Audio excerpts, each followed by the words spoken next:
holes in my heart. You say we're done, and it's tearing me apart. Gave my whole life for someone like you. I say I'm fine, but I'm hiding from the truth.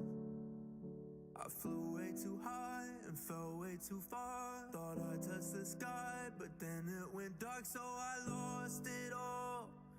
Don't tell me I lost it all. Oh, I'm not bulletproof.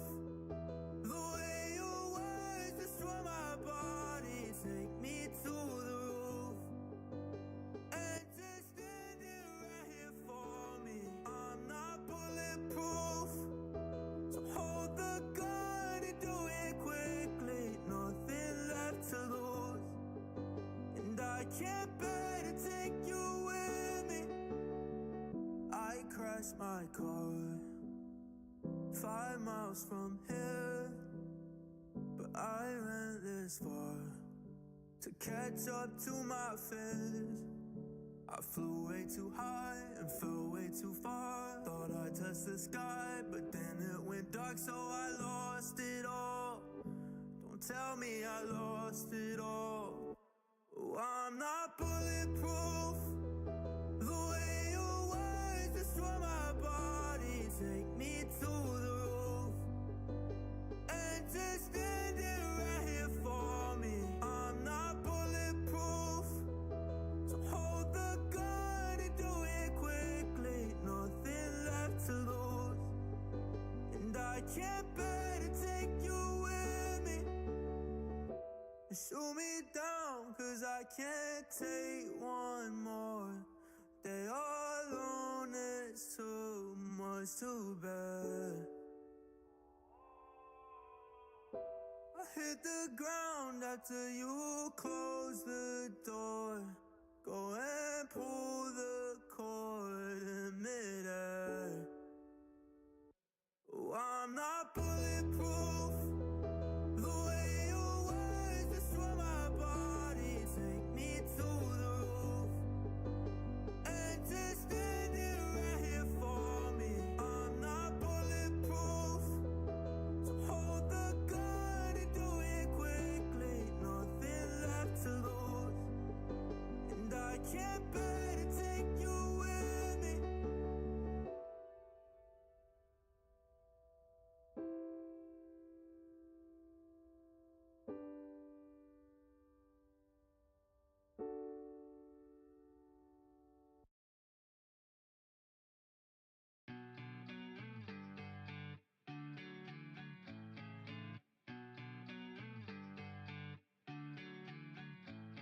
You know, I never wanna let you go, but now I won't lie.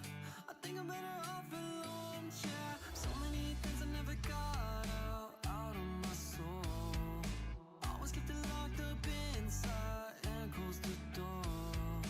Now I sit here trying to barge in, waking up these demons trying to sleep in. Everything I feel is happening. You're going through my head again, but you know I never wanna let you go, but now I won't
We are back. Hello, everybody. It's been God knows how long since we did this. In fact, I think it's been about, well, GT-wise, on a weekly or a fortnightly basis, it's been about a year and a bit. Obviously, we did some charity stuff in the back end of last year, but good evening, everybody. Welcome back to the Positive Perception YouTube channel. We have got some GT racing action for you this evening. It's lovely to see people in the chat already. Adam is absolutely gassed for this. I know he's been talking about it to his family, his friends, and his partner all afternoon. I am David Ressel. I will be leading the show out this evening, and I'm delighted to be joined by Ash Cooper. And Ash, good evening to you. We've just been talking about you. You've had a quiet period of time in your life at the moment, so it must be quite nice to get involved in doing something like this. Yeah, it's great. It's great to have the stream back as well, and yeah, it's nice to be back in the booth with you, David. It's been a while, like you said. Yeah, it's been a long old while. It's I did notice you offered very, very quickly to come back in and help out, and it is very much appreciated. I did actually think that I would do this on my own. I thought I'd be fine. Now that you're here, it's much easier for me to not have to worry about talking for... Do you know what? I can't even remember how long these races are. I think it's going to be about an hour and a half. But we'll find out. It's a journey of discovery for us all. Yeah, well, I decided I wasn't doing this series. I would normally race in this series, but I decided to give it a miss this time round, concentrating a bit more on our racing. So putting ACC to bed for a little while. So as I was free, I thought I'd come and give you a hand and see these guys through the season best we can. Absolutely, it is very much appreciated, trust me. So yeah, this is round one of the season, so 6 rounds for you as per normal. I was going to say you'd come to expect that by now, but you might not, because like I say, it's been a little while. I think the last one we did live streams for was season 10, and that was like I say 13 months ago. But 6 rounds for this one, all 60-minute affairs, 30 minutes of qualifying beforehand. That will get started in about 90 seconds. The drivers are just being told their rights by Mark in the briefing room. Donington Park, as you can probably tell, is the occasion for this one. We will be going to Silverstone in a couple of weeks. Oulton Park will be the focus for round 3. Spa-Francorchamps will be round 4 in the start of April, and then Snetterton and Brands Hatch will round out the season. It's a very British GT affair, isn't it, Ash? It's even with a little droplet of Spa in there as well to kind of mix things up. It should be a good season. Got a lot of good tracks on the calendar. Yeah, obviously we're slightly biased, but the British tracks are great. They offer great character. You've got pretty good elevation changes on most of the tracks, maybe the Snetterton being the exception to that rule. But we're starting at Donington, which is my all-time favourite track. I love it in every form of sim, every form of game I've ever played over the years. Donington's always been the one that's my favourite. It's the kind of track, and I think we've seen a lot of this throughout this afternoon in the chats in Discord as well. It's the kind of it's one of those classics where you get it wrong, you're massively in the back, like in a negative spot, aren't you? Because you make a mistake, whether it's you lock a brake into the first corner at Redgrave, or you lose the back end of the car going through the old hairpin or something, or going down the credit curve. Sorry, it's very easy for that to really make a pretty significant impact on your race, isn't it? Yeah, I mean, at some places barriers look like they're quite far away, but you get it wrong at the right time. They come pretty close pretty quickly. Yeah, it's going to be an interesting setup for this one. So in terms of the planning for this one, so it will be one stop mandatory in the race itself. So like I said before, 60 minutes. It's a 25-minute qualifying. My apologies, not 30 minutes. I got my timings a little bit wrong there. As per normal, Pro, Am and Silver categories in the race this evening. We'll explain, for those of you who've been away for a while or haven't seen us before, exactly how we'll know the difference between them. But yeah, mandatory fuel and tyre stop, which you probably know better than I do, Ash, because you've raced a lot more recently than I do. But for me, that feels very much just put it down the middle, fuel half, and then just kind of go from there. Yeah, pretty much. I think that'd be the way to go for me. I think. Yeah, it seems like a sensible way to do it. Anyway, right, we have cars out on track, so let's go and find the street itself, and let's get qualifying very much underway. We'll have about 2 or 3 minutes before we start getting some actual times on the board. So let's have a look through some of the lesser spotted liveries we've got on display here. Mark Christopher in the PWS Coca-Cola livery. He's had this one for a while. But if it ain't broke, don't fix it, am I right? Let's go full Red Bull from F175 at the week, earlier in the week, no?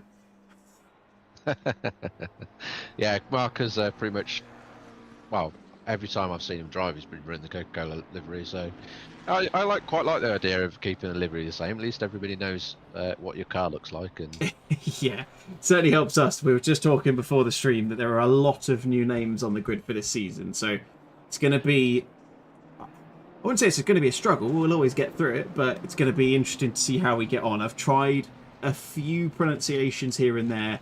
Thankfully, I can't see anyone who's going to really throw, well, I can't speak for you, Ash, but no one's going to throw me off, at least, based on what I've said to myself anyway. I think in some cases I'm just going to stick to car numbers. I'll let you do the pronunciation. It's probably a sensible move. Take the high ground and all that. I think David Humphries in the BSR. Quite a few BSR liveries, or both team members, I should say, not just liveries in the session tonight. We've got Nathan Smith-Adams. Ooh, it's a little bit close with a Ferrari coming out of the pit lane there. Little bit of a panic moment when you're going on to your first lap time. It's quite a tricky pit exit at Donington Park, isn't it? Because as you saw there, you literally get fed straight into the racing line, pretty much. Yeah, I mean the guys would have been told to leave space for people starting the hot laps. So that was a bit unnice, shall we say? But Nathan seemed to manoeuvre around it pretty quickly. He'll have plenty of time to get another decent lap in anyway, so I'm pretty sure he won't be too worried about that. Absolutely. Good evening to those of you in the chat. Lulu76 is wishing luck to the OSR drivers. Lovely to see. Cubic Videos giving good luck to Kevin Hunter as well. And your Omlo's in the chat, and he's saying, hello, we're back. And then I'm going to say this in full Jake Peralta from Brooklyn 99 fashion. Nice.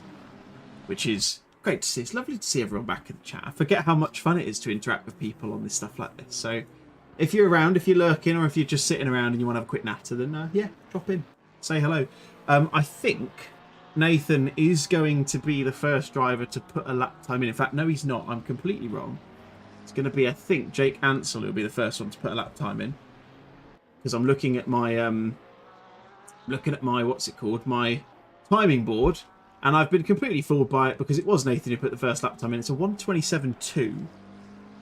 Again, Ash, I'm going to lean on you a little bit here, but I think I saw him doing a 26 earlier, so probably a little bit of time left on the table. How much do you think was impacted by that little moment going into the first corner?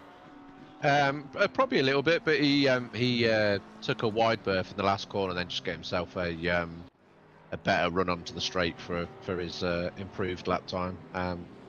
Nathan should be able to improve on that 26. 27.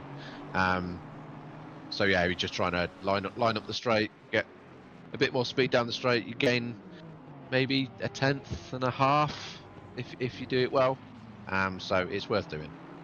Absolutely, yeah. It's important to get that run, isn't it? Get a nice little run. It's very busy on track this evening as well, so getting a good amount of space on track is going to be particularly important. Toby Louven in the Lau 51 Aston Martin gets over the line, 1.9 seconds off James White now, who's in pole position, provisionally at least. He is the first into the 26s. Like we say, we'll probably see a few more of them as time goes on. Joran's asking if we're going to do Le Mans Ultimate streaming as well. I'm not going to be doing it just yet, my friend. We will do it at some point. Yeah, it was a surprise to myself when I agreed to whoever, I can't remember who it was who asked it in the Discord earlier on in the week, when I just kind of randomly sat there and went, yeah, go on, let's do a stream. Why not? It's been a while, but why not come back and do it? And there you go, Ash. Nathan Smith-Adams proves his point. 26 flat. It's pretty quick. Yeah, it's pretty quick. I think he'll probably want to improve on that a little bit, maybe get into the 25s, but we shall see.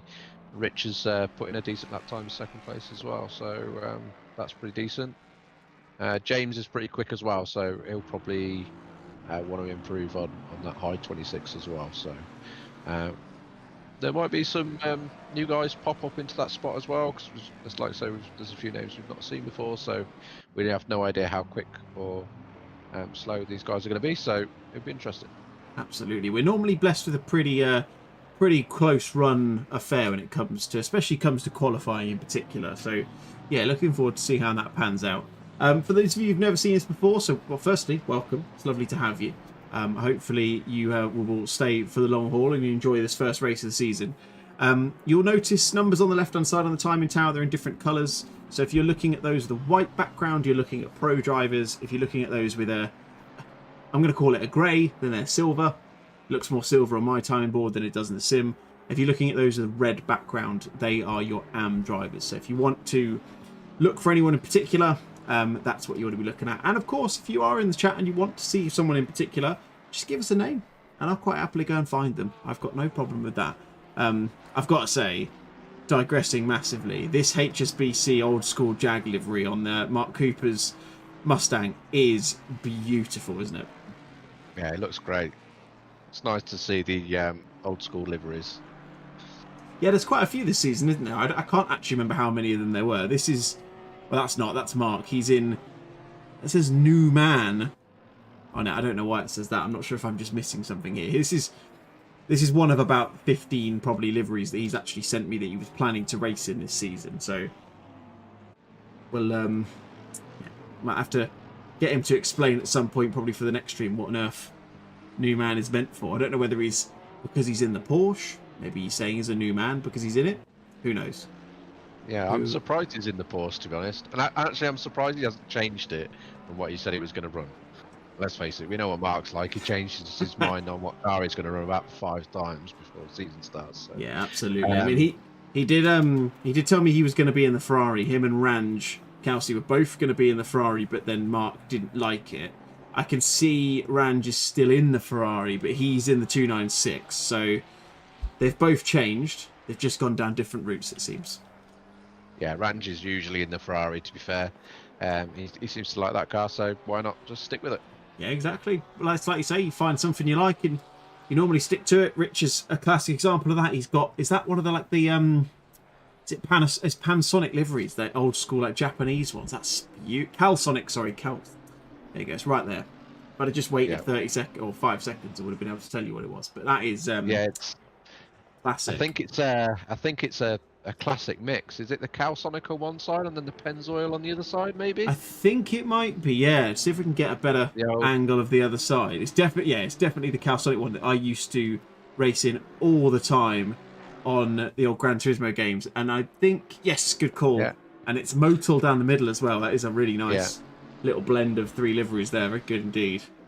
Obviously, we would have been a bit more accustomed to this livery on an R34 probably, but it's been adapted to the GTR for this series, which looks nice. It's great. Yeah, looking pretty clean and tidy. You can't complain. How many have we got in the server? We've got 31 in the server this evening, so nice big turnout for the first race of the season. 31 around Donington Park is never the easiest thing for people to handle, but it seems like everyone's getting on well so far. Nathan Smith-Adams still at the top of the standings with a 25.7 now, so he's gained himself a bit of time. Fastest first sector is actually with Rich Pixley, the aforementioned. Nathan with the fastest second and final sector by a decent margin at the moment, about 2 and a bit tenths in the middle, and then best part of 3 tenths in the final sector as well, which looks like the next closest is James White, who's behind him on track at the moment. Let's see, is he on a lap at the moment? I think he's just about to go onto one, and is appropriately just in a white car. Goes with the name, I suppose. Yeah, I'd say James usually uses an AFR livery, which is one of his close friends, Angus's sort of side team type thing. I think it's just a group of them that just race together and they just put a livery for it together. But it looks like he's just using a white car tonight. Whether that's because he hasn't loaded his livery on or what, I don't know. Yeah, the team name says white, so I'm a little bit unsure. Maybe we'll have to we'll have to ask him about it. I did load the liveries in before this race, so if anyone doesn't have one, I'm fully placing the blame on them. That would maybe, I don't know. We'll see how we get on.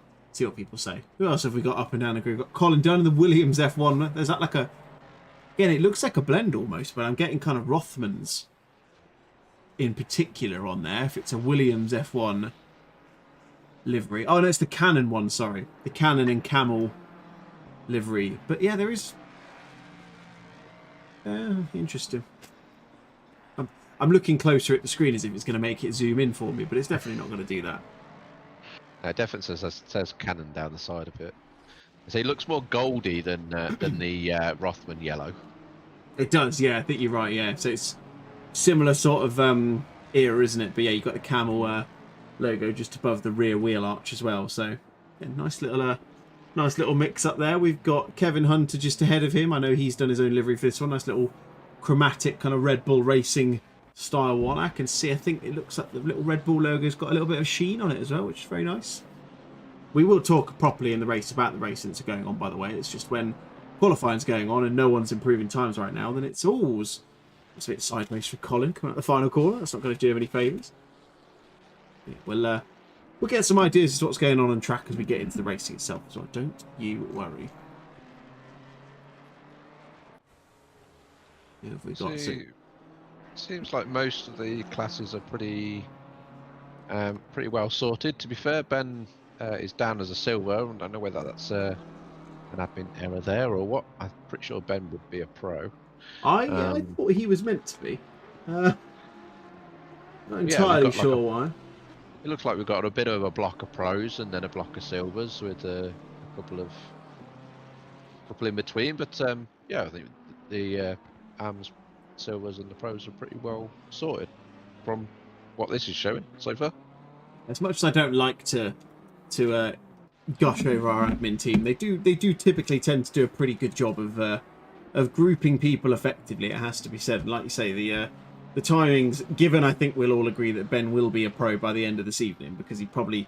I vaguely recall, I think it was James, who's on screen at the moment, I think he joined in silver because there was no more space in pro, so I know he was changed. I imagine they'll do the same with Ben as well, who's in his trusty Lexus, which I believe, I saw this on Twitter earlier, this might be his final series on ACC that he races in for a while, so big props to him for electing to come and join us one last time. It is very much appreciated. Yeah, Ben's not raced with us for a while, so it's nice to see him back. Exactly. Yeah, it's been a pretty long time. Who else have we got? We've got Graham Kerr in the Ferrari 296, the triple 11 car. He's about 3/10 up at the moment as he goes through the Melbourne Loop. So that will put him... It'll just about put him ahead of Prince, just ahead on track right now. Although he's actually gained a lot more time after that. So this might be putting him up in towards kind of the middle part of the top 10. Yes, it does. It puts him into P6 as Gabriel Gaspar, the 8 car in the Ferrari, has also put himself up into the mix. He is now up into second. He's 3.5 off Nathan Smith-Adams.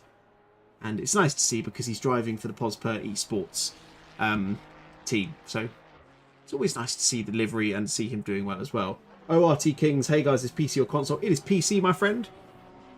I'm not going to say that. I'm not going to go whole like PC master race on people, but no, PC for this one. Hence all the beautiful custom liveries. What is that in the background there? What is that Mercedes? That looks like a replication of Mercedes's. I think they used it at the Bathurst 12 Hour just a couple of weekends ago. Yeah, that is absolutely beautiful. I've actually seen a clip of it before because Mark showed me it because he was the one who did it, and I'm very glad to see it on track. That is absolutely stunning. A lot of detail in that one. I think it's probably the right way to put it. So it's good to see Adam out on track. It's like the old school. Some of the young people watching won't know what this is, but it's like the old school message used to come up on the TV when it had lost all the channels or the channels had gone offline for whatever reason. You want something old school, Ash? You want to look at this bad boy? This is a CFAX teletext-based livery from Lisa Louise, which is absolutely incredible. I'll say, I think you're absolutely right. There's going to be a lot of people in the chat and racing this evening who look at that car and go, what on earth is on it? I saw it straight away as there's a bit of contact there. That was a little bit silly from, I think that was, Andrea Moraldi there in the Honda. Didn't see what Lisa's lap time was doing at the time, but not exactly what you want to see. What that does give us, though, is a beautiful clip of that livery. I mean, look at that. That is amazing. That's pretty cool. Gone are the day we used to have to go on teletext to see what the football scores were. Oh, absolutely, yes. Bloody hell. What a throwback. Now you get everything on your phone within half a second of it even happening on the pitch. Yeah. Yes, everybody, we are old. There's nothing wrong with being old. We're not. Still young enough to be able to do this. There you go. So Catherine Raymond's in the chat here supporting Prince. Perfect timing because I've just put him up on the screen. That's quite a nice livery, like very nice and clean. It's not one I've seen before. I don't know whether this is Sam's own one. Looks like there's a Macmillan sponsor on there as well. Really like the way that he's blended that in on the front bump in particular, with that kind of, it's almost like a teeth sort of look, isn't it? Which is very cool. Yeah, I'm quite a fan of the sort of more minimalistic things. I think they stand out a little bit more, if I'm honest. But yeah, it's quite nice that the colours work well, and it's nice to see some Macmillan badges on the side of it, which is good to see as well. So yeah, nice. Absolutely. It's nice to see quite a few Porsches in there as well, and it's a difficult car to master, isn't it? I think it's probably the best way to explain it. As Emma Prince, I'm assuming some sort of relation to Samuel's in the chat saying go Sam as well, which is nice. Plenty of support for the 77 car this evening, which is lovely to see. He's doing well, I mean, again, if we cast our thoughts to the fact that Ben Brown probably isn't a silver, then pole position as it stands in the silver class for Sam right now, Ash, which is good to see. Yeah, definitely. Yeah, I'm pretty sure Ben's going to be moved to pro. So yeah, but yeah, he's got that pole so far. But the 76 car Pascalini isn't that far behind him, so maybe he can find a little bit of extra pace and jump in before the end of the session. Yeah, he's actually just been subverted off of that by Jeremy Gore in the OSRT 296, which is, that's a big.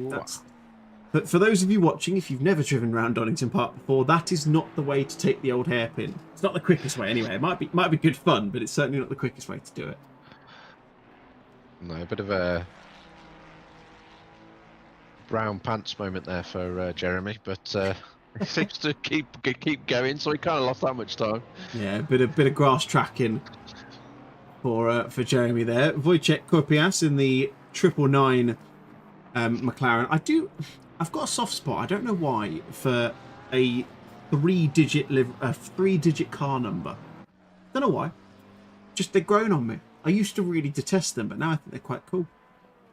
A little bit of an insight into my mind. Is there any reason why you used to slightly detest them, or just? I don't know. I genuinely could. I don't know. Maybe I felt like they were a bit too much. Bit of an assault on the senses when you go with three of them. I don't know. Well, that was Adam Bent going somewhere slightly the wrong way. Looks like he's going to return to garage any second now. Quite the line that you want to be taking through there. Let's see what's going on around. James White, come back to him. He's a 10th up on his best at the moment. We've got Barron in P5, who's a 10th and a bit up as well. Rich Pixley's 2 tenths up, so that would put him ahead of Warby, just ahead of him. In fact, he's 4 tenths up now, so he's coming towards the end of his lap. So let's see what he can do here. Can he hold on to that time into the final corner? He's gained a fair chunk as well. It's going to put him right up in the mix if he can hold on to it. Is Rich still using a shifterless wheel? He's using the buttons. Oh, I don't know. It's a very good question. I don't think he's changed his setup recently. I know he's had some issues with it, but I don't think he's changed it, so it's very possible. For anybody watching that doesn't know, Rich had an issue with his wheel. It means he now can't use the shifters, so he's using buttons on the front of the wheel to shift down and shift up, which is very difficult when you're trying to turn the wheel at the same time at times. Yeah, we've all tried it, haven't we? We've all tried to be that person in our car, and we've tried to do it all whilst keeping our hands on the wheel, and it just doesn't work. It's just not going to happen. James White, final corner. He's lost a bit of time. He's 3 tenths up. He's lost a little bit. He's gone a little bit quicker. Still not enough to break into the top 2 once more. So that's still being occupied by Nathan Smith-Adams coming through the final corner, and Gabriel Gaspar, who is a bit further back on track. Nathan going through his lap again. Does just about go a little bit, doesn't go any quicker, but very, very close, about half a tenth off on that one. Rich, again, another 3/10 up on his personal best so far around the lap. Let's go back to him. He's going through the final corner. He's got Adam Bent ahead of him. He's doing a little bit of weaving, but thankfully gets out the way. Although that's, I don't know whether that's lost him time or whether it's just a poor exit out of the Melbourne Loop, but he's lost most of the time he had. It might get him up a position. In fact, it probably will. Yeah, 2 positions up into 4th place. So Rich getting in amongst it now. Yeah, it's very close behind James White now. So maybe if Adam wasn't slightly in the way on the exit, then he might have jumped James as well. But still got 4 minutes. He's probably got enough time to get out, get round, and do one more lap. Yeah, it looks like he jumped straight back to the pit. So yeah, I think you're right. He'll have done that sensibly rather than trying to do another lap on the same set of tyres, get a fresh pair of boots on, get the right amount of fuel in, and see what you can put in. In fact, yeah, he's still out in the pit lane at the moment, but I expect he'll be reappearing imminently. Gabriel Gaspar, he's coming down towards the Fogarty S's. Hopefully gets that right. Don't think he does. He did. But he lost a bit of time. He was about 1/10 and a half up then, so would have been a bit closer to Smith Adams on provisional pole. That time is looking pretty difficult to dislodge at the moment, isn't it? Yeah, 25.7 is a decent time. Actually, it's a very decent time around here. Yeah, it'll be difficult to beat that one, I think. But Gabriel's having a good go at it. He's going to give it a good go. He's going to get closer, but not quite close enough. He gets just over 2/10 off. He was... The closest he got was within about 0.5 just then as he was going through the final corner, but looked like one of those classic ones, you know, where you go into the corner, you get a load of lap time back, and then you lose it because you've gone too deep or something like that. So, see but how he'll still be quite happy with that. It puts him into the 25s, so he was on a 26 before, so I'm sure he'll be pretty happy with it. Yeah, absolutely. Puts him on the front row, of course, as well, as it stands. So, looking good for him. In fact, Nathan Smith-Adams is actually going quicker himself as well. We'll cut to him in a second. Let's just see what Kevin Hunter could do. He was actually 7/10 up, but I don't know whether Moraldi, I think that is in the Honda, maybe impacted the lap time a touch. He's actually, is he going to get that time back? He's lost a lot of it. I don't think he's going to improve, sadly, but he's still got what? You're going to put two more laps in, you would think, for the final sector or for the final end of qualifying. Here is that man. So as long as you cross the line before the timer ends, you can still finish your laps at the end. So, yeah, he'll get 2 more laps in. And here you go. So Nathan Smith-Adams going to go quicker again. Goes into the 25.6s. That's a 25.672. So that's about 0.5 quicker again than he did before. He's just strengthening his grip on that pole position spot. I've just come to Graham Kerr because he was a second up on his best lap time a second ago. But I think he did exactly what I mentioned a moment ago. Went a bit too deep into the Melbourne Loop. He's still going to gain, but not going to trouble Smith-Adams on pole as it stands. Puts himself up into 5th though, so pretty close in that top 6 or 7, isn't it? 6/10 separating the top 7, and then we've got a nice little pack forming between sort of about 8th and 15th or so. Yeah, if you disregard the top 2, it's the third to 7th is split by about 1/10 and a half. Yeah. It's exactly 1/10, yeah. So 0.573 to 0.673, yeah, it's exactly 1/10 of a second. That's seriously close between these guys. That's hopefully going to give us some good action for the race coming up. I will try and do our little fun that we do with the grid walk. It's been a while. I haven't got the Segway out in quite some time, so see if I can remember how I can work the controls on it again. Are we going to surprise Mark and drag him down? I did tell him I wasn't going to this time. It was his immediate concern, but I did promise him that I wouldn't. Speaking of Mark and that has been doing more, Colin, oh no. Just about to say, a really good first corner going through Redgrave there. That'll be his qualifying done. He'll be 16th at best. Getting very sideways on the exit of Redgrave there. We've got Mark Christopher, who's on his, you'd say, yeah, he'd be on his final lap as well. He's about 0.5 up at the moment. Barron up in 6th place. He's about 1/10 up right now. He's a little bit further back on him, so on Mark Christopher, so we're going to have a look at him in a bit. Most people, though, Ash, you can see a lot of people in the pits already, so not going to be improving their times.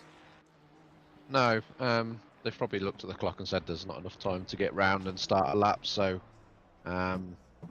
they've just sat in the pits and going to wait and see where they finish up at the end. That seems the case. Speaking of which, so yeah, there is the checkered flag on qualifying. So those on a lap will finish their lap now, and then we will go back to the pits to get ready for the race. Rich Pixley come around for his final corner, and looks like he's not going to improve either. No one else is going to improve on their laps. So as a result, let's go back to this while we wait for them to finish their lap time. So Nathan Smith-Adams is going to be on pole for this one. 25.672 was the pole position time in the end. Gabriel Gaspar is going to line up alongside him. 0.263 of a second off of the eventual pole sitter. James White and Rich Pixley are your second row. We'll go through the rest a little bit. Well, I say a little bit later in a minute when we go and do a nice little grid walk with everyone.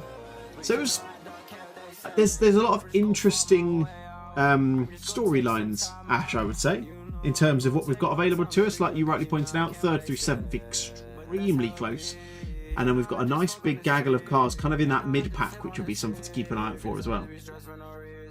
Yeah, I say it was very close at the front, so looking at the rest of the times across the grid as well, between the two bunches of Silver and Ams, the times were pretty close between them as well, so we should have some good racing tonight.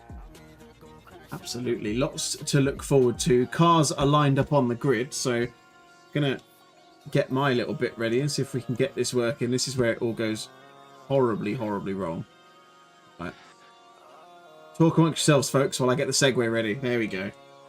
I've then got to click someone who was further down the grid so I can actually... Oh, I've done this terribly. I'm not prepared for this, everybody. It's lucky you can't see what I have to do here. This is carnage. We've not done this for a year. We're a bit rusty. It's been a while. Don't worry. I've got the segue plugged in. It's just going to come off the charger and then we're good to go. I'm trying to calibrate the speed properly as well. There's a lot of work involved in doing something like this. Would you believe? We'll be started by the time you've done this, David. No, we will. Right, here we go. Let's get on the grid. Let's have a look through some of these cars. So, on pole position for this one, we said this already, is going to be Nathan Smith-Adams. Why can't... Oh, yeah. See, I've even just tried using the wrong keybinds to move the camera around as well. So, there you know, it's been a long while. Gabriel Gaspar in the Posper Esports team car will line up alongside him. James White and Rich Pixley will make up your second row, with Graham Kerr and Elliot Barron, will line up in 5th and 6th. It's a Lexus and a Mercedes on row 4 of Ben Brown and Sam Warby, of Ranj Kelsey and Jeremy Gore, rounding out your top 10. That, I have to say, very, very nice indeed. Clean, efficient, eye-catching, very good. Sam Prince is lining up in 11th place. He's got Manuel Pasqualini alongside him, and then we've got the beautiful, oh my goodness me, someone's coming out of the setup screen. This beautiful CFAX livery. This is amazing. Love this. Is that like an old school? Is that an old school F1 championship table? Has that got Mika Hakkinen, Heinz-Howard Frentzen on there as well? Incredible. Like what else have we got around here? That's just some other bits. What have we got on the... Anything on the roof? Love it. Absolutely love it. That's incredible. I've gone massively out of kilter with my camera now. It's just going to throw things off. Lisa Louise and Mark Christopher 13th and 14th. The McLaren of Freddie Coleman Evans, another Posper Esports team member on the alongside Colin Dunn. On the 8th row of the grid, Rob Besant and Mark Raddenbury in the Posper Porsche 17th and 18th. Humphreys and Mark Cooper round out your top 20. Toby Lowen and Adam Bent in that beautiful Mercedes 21st, 22nd. Ayres and Kevin Hunter will line up behind them. And then we've got our AM category very much in effect here of Jay Cancel, Darren Newton, Michael Chimushki, Andre Moraldi, Andre Wojciech Kapias and David Edwards rounding out the grid. Right, we've made it through. Goodness me, that was a big amount of struggle I just had to do there. That was yeah, a lot to try and figure out. That has to be said. Mr. Neutlings is saying you had one job, David. I know. He didn't. Hold on a minute. He hasn't said me specifically. He's just said we had one job. He could be referring to you. I don't know that. You're the one controlling the cameras, not me. I'm just here to talk. I know. For my sins, doing both. Ben Brown in the chat. CFAX best livery confirmed. I can't disagree with it. It is an elite livery, and I've told Lisa as such as well. If we have prizes for it, that would be the winner.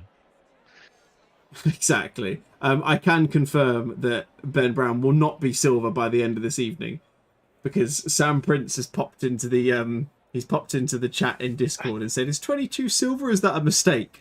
And apparently, Colin said, "We're keeping an eye, but he looks pretty pro." I mean, they should have known that Ben was pro anyway. To be fair, he's raced with us before in the past. It felt like a missed thing there. I don't know how long he's been signed up for, to be fair, but yeah, definitely shouldn't be a silver driver. So for those of you watching, if you're looking at that, Ben's very annoyed. He's saying, "Oh, what?" Yeah, that 22 car will have a white background the next time we see you. I can promise you that. Yeah, we're not letting you do any trophy hunting, Ben. We're not letting you have it that easy. Yeah, it might well be his last ACC series potentially, but there's no way he's getting away with being silver and winning the title. I'm not allowing that.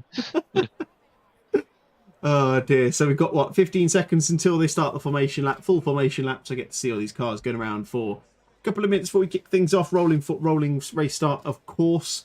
Nathan Smith-Adams will have the inside line going into that first corner.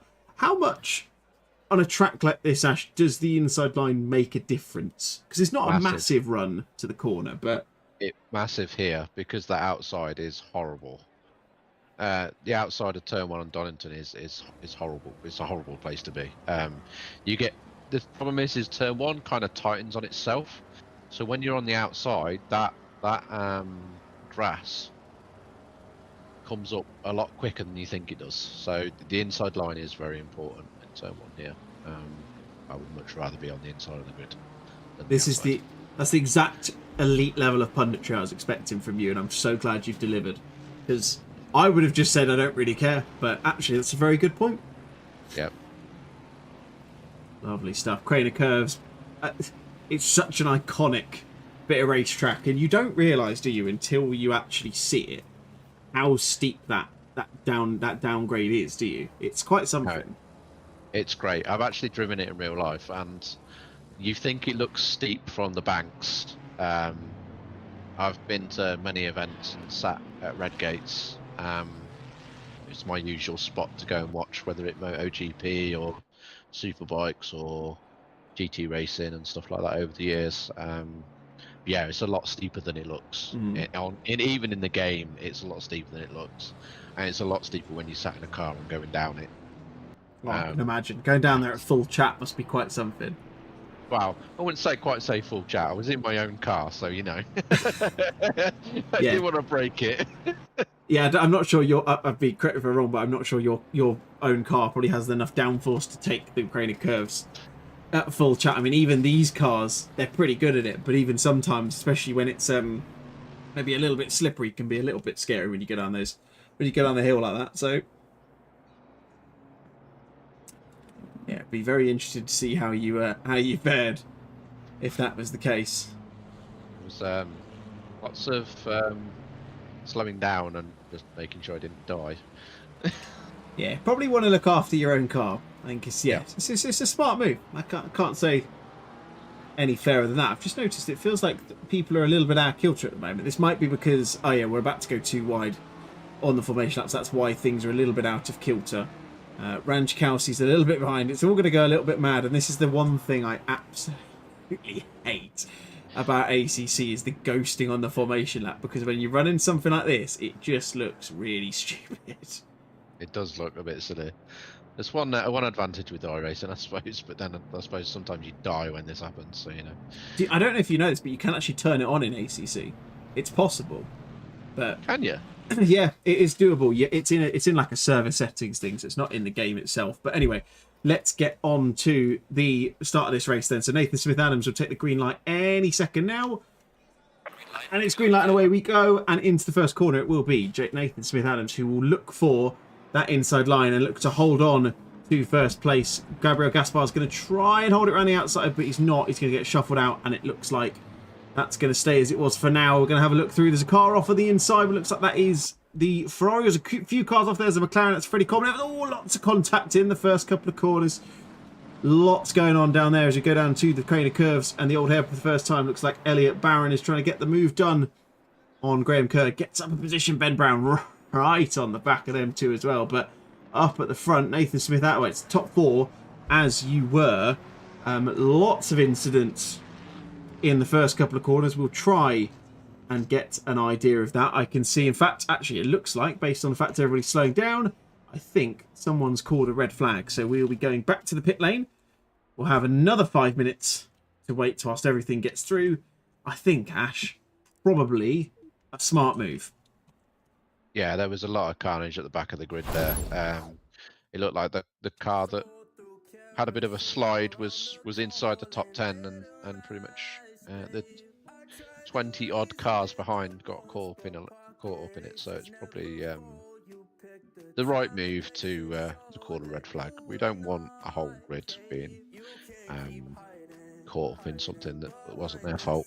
No, absolutely. I am, as we're going through this, just going to see if I can find the contact that may have caused that. So I'm going to have a quick look back through and see if my replays are going to work. I'm not expecting much because I've clicked replay once and it's not doing anything. So I think because the server's restarted, it's not going to show me, which is a bit of a shame, but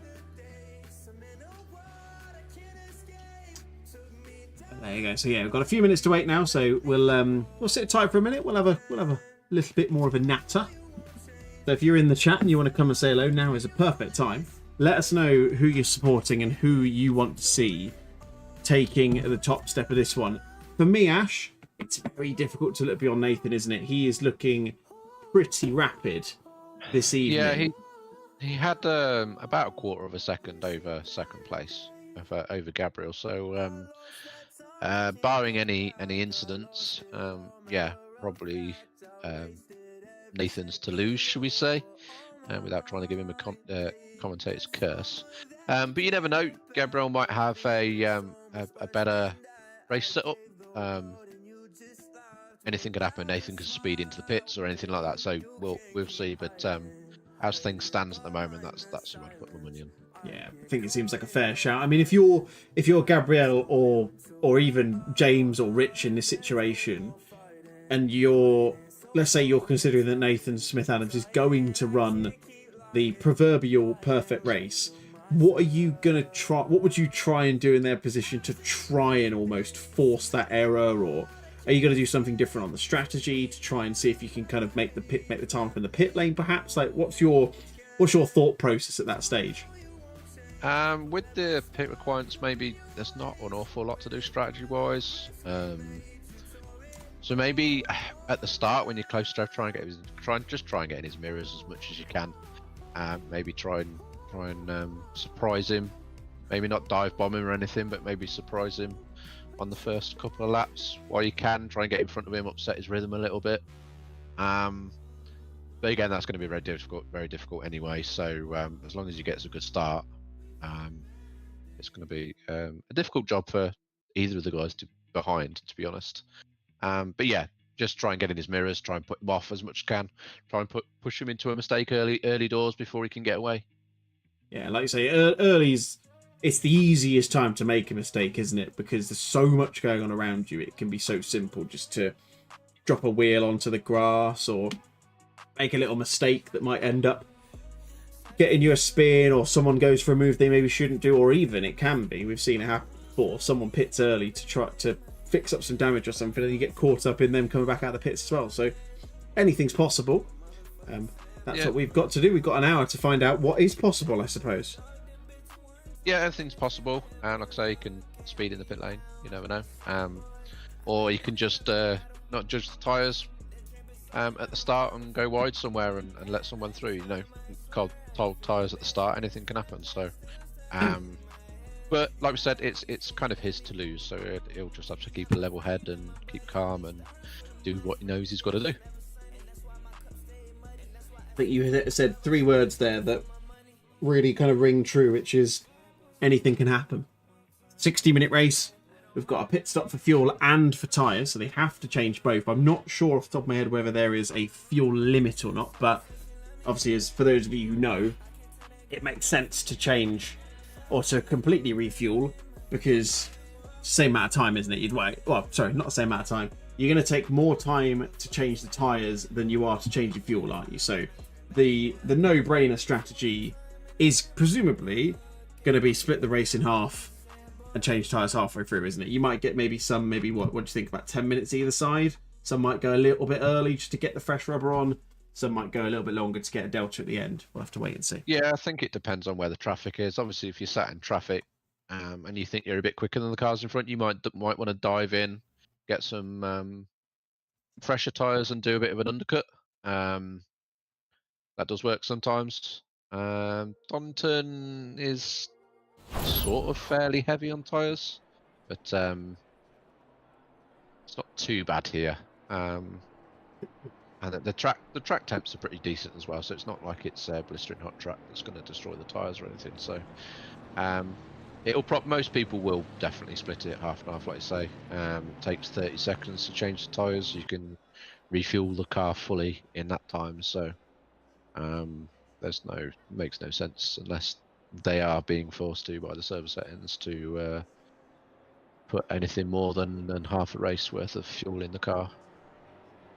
Wait and see. One thing I can see is Rob Besant has not made the formation lap, so he will be starting from the pit lane. And that, I mean, again, ACC is a bit of a stickler for this sort of thing, but that's going to give him, a lot of work to do. He's going to be sat in the pit lane for the entirety of the formation lap. He has to wait until everyone's come past him, and then I think there's a bit more time to wait, if my memory serves me correctly. So he's going to be quite a way back by the time he gets out on track, which is a bit of a shame. Yeah, I think it waits till the field has cleared the line, till the last car has gone over the line, and then it lets you leave the box, if I remember rightly. Yeah, and then you've got, maybe 10, 15 seconds of trundling down the pit lane, as they say, before you can get going. Daniel Chambers Music says, "Let's go, Sam." I can only assume that's Sam Prince again. He is cultivating quite the following in the chat, which is good. It's nice to see some support here and there. Again, like I said before, if there's anyone you want to see on the stream, let us know. I will find them, and yeah, gives you your chance to share their support, because I'm sure they'll watch it back. I know that most people, especially in these races, want to watch these streams back, don't they? I mean, I personally wouldn't. I would never want to see myself racing, nor would I want to hear myself, so I would never watch this back as long as I live. But it'd be nice, yeah, because people can see the chat, so they might want to see everyone supporting them. So make sure you're saying hello to all you people. Right, should we try this again, Ash? We had a spicy first couple of corners. We've had a red flag. Take two. A double file now. James White is inside Nathan Smith-Adams, which is a phrase I never thought I'd say this early into the evening. I'd quite like it if we could have a run into the first couple of corners and things were nice and clean. Yep, and me. Partly because it's a 5-minute wait. Yeah, let's not have the same as the first race, but hopefully, I'm pretty sure Mark would have given them a bit of a telling off in game chat, so hopefully they'll do a better job of it this time around. 100% will. Right, take two. Green flag would fly any minute now. Nathan Smith-Adams will run us off into Red Gate for the first time once more. And it's a green light here at Donington Park, and we're underway. Looks like it's going to be business as usual into the first corner for the front two. Nathan Smith-Adams is just going to hold on, although Gab's got a little bit of a better run this time. Looks like that's going to stay the case, so he's going to go down in towards the crane of curves for the first, or for the second time for most of these guys. Some of them didn't make it, but it does look like this time everybody's gotten through nice and clean. We've got Pascalini's off on the... Oh, no, maybe not. Let's see if we can find out what happened there in a minute. This looks like there's going to be a bit of an inquest into what's happened there as far as we're concerned. At the front, though, Ash, business as usual. Same top six, sorry, that we had from the first couple of corners. We'll try and unpack those incidents in the middle, but that is a nice little clean getaway from the pole position man. Yeah, he's managed to get himself a little bit of a gap as well, which is important. So he doesn't have to worry about Gabriel diving down the inside of him or anything like that.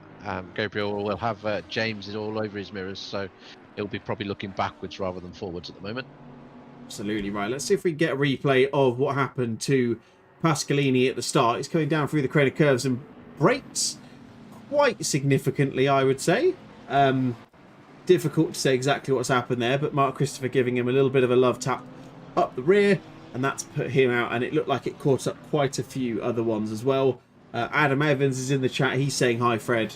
Presumably a relation of this man, Freddie Coleman Evans. Had a good start to the race. He's gained a couple of positions so far, up into P13 and chasing down Lisa Louise. Top 3, Ash, have separated from Rich pretty quickly.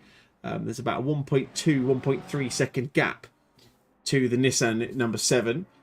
So Rich is going to have his mirrors full rather than being able to look too far forward early on in the race. Rich is pretty calm under pressure anyway, so he won't be doing much of watching his mirrors. He'll be looking forward to try and get a bit of a gap from the cars behind. I've raced with Rich plenty of times before. He's pretty calm and collected under pressure. He doesn't give up much, does Rich? No, you're absolutely right. What it does give up is when you go on this rear wing cam, is you can hear the gear change in that Nissan, and it is music to my ears hearing that. Absolutely beautiful. So yeah, he's got a little bit of time. It looks like Nathan Smith-Adams has checked up by a tune of about a second in the front of the race as well. So he's going to be getting some time on the table. Who's this back at there? You've got Misha Chemishki. He's gone off as well. Let's see if we can see if there's been any contact for him. Nothing's been registered, so not entirely sure what's happened there. Let's go back to see what happened to the boss man who sends it up the inside of Darren Newton in the 888 car. But as we'll probably see quite a few times this evening, Ash just lost. Well, went for the move, went a bit deep into the corner, and as a result, Darren was just able to do the nice little switchback on him there, which is very clean and tidy. Yeah, I think Mark was one of the guys who got caught up in that one instant a little bit.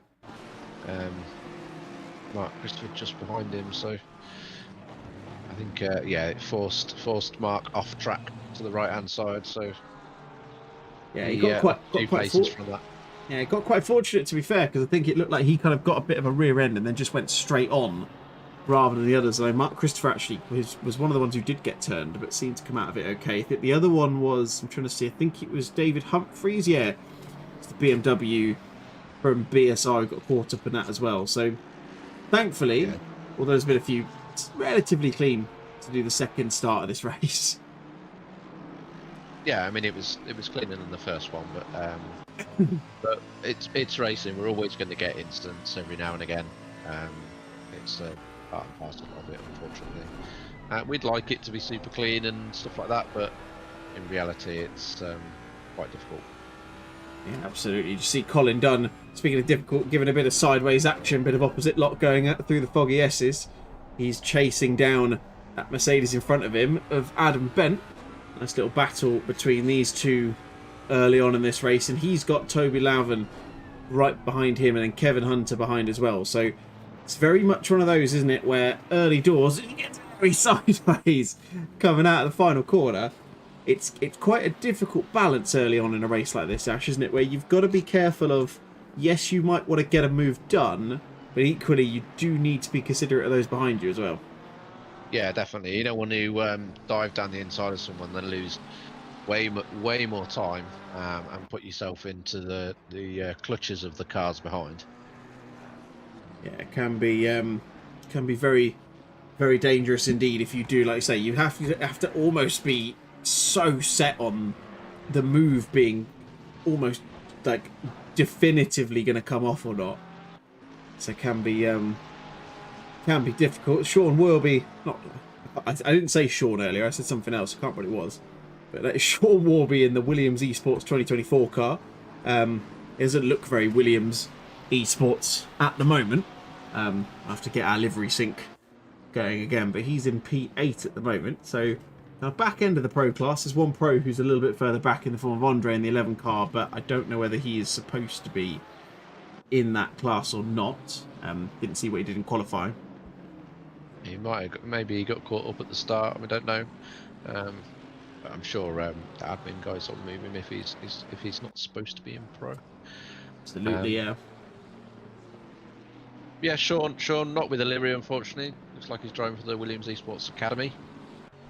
So I'm sure it's quite from experience. I know the Williams Esports guys, they usually recruit young drivers for their academy, so I'm not sure if that's the case or not, but I would guess so.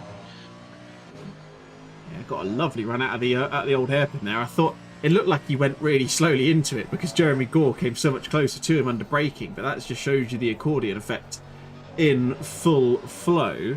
So he goes a little bit wide coming out of here. So that brings us on to a topic that I'm hoping we don't have to talk too much about beyond this, at least at this stage of the race anyway, which is track limits. It can be easy to get your fair share of track limit warnings around here, especially, Ash, going into this couple of corners here into the foggy S's. Yeah, the S's is definitely the one where you can get a track cut. The other one is out of the old hairpin. You could just sort of go onto the grass too much and get one there as well. But yeah, through the foggy S's is definitely where you have to be careful with them track cuts. Obviously, Ooh, I mean that was definitely a track cut. That was either a mistake that he just sort of seen coming, or that was a bit of a send. That yeah. As we know, you guys watching might not know, you get 3 warnings, and then the 4th one will give you a drive-through. Is that right? I have not driven ACC for so long. I think drive-through. I'm pretty sure that is the case, and there is an Aston Martin there. Oh, I don't think there was any intention there from Pascalini, but that was very much a case of 2 into 1 is not going to go, and that is a very wonky looking bonnet of that Aston Martin for Andre. He's disappeared very, very quickly. He did not hang around after that incident happened, and based on what had happened before, I know he started a bit, well, we don't know where exactly he started, but I'm not sure I entirely blame him at this point. No, that wasn't great for him. He obviously decided that he's got way too much damage and decided to call it a night, which isn't nice to see, but yeah, it was just a bit unfortunate at that point. Absolutely, it was Graham Kerr shifting down the gears. A lot of engine braking on display there. You could hear the amount of revs that were going through as he went into the lower ranges of that Ferrari 296 gearbox. He's chasing Ben Brown at the moment, who was supposedly in a different class, but as we've clarified many a time already, will not be a silver class driver come the end of this evening. Sorry, Ben, if you watch this back again, you are definitely not going to have that little silver bit next to your name come the next round in a couple of weeks at Silverstone on the 6th of March. Yeah, Graham's looking at... Go on. Sorry, Graham. No.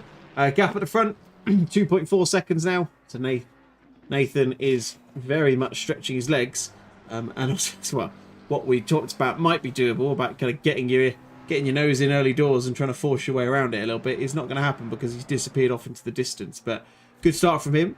Gabriel Gaspar is being followed closely and monitored by James White at the moment, but a good display from the Posper Esports driver thus far as we're just shy of 10 minutes into the 60-minute race. Yeah, it's a good drive so far by these 3. James just trying to keep that gap the same. Closes down a little bit on the corner, but I guess Gabriel will pull away a little bit with that accordion effect coming out.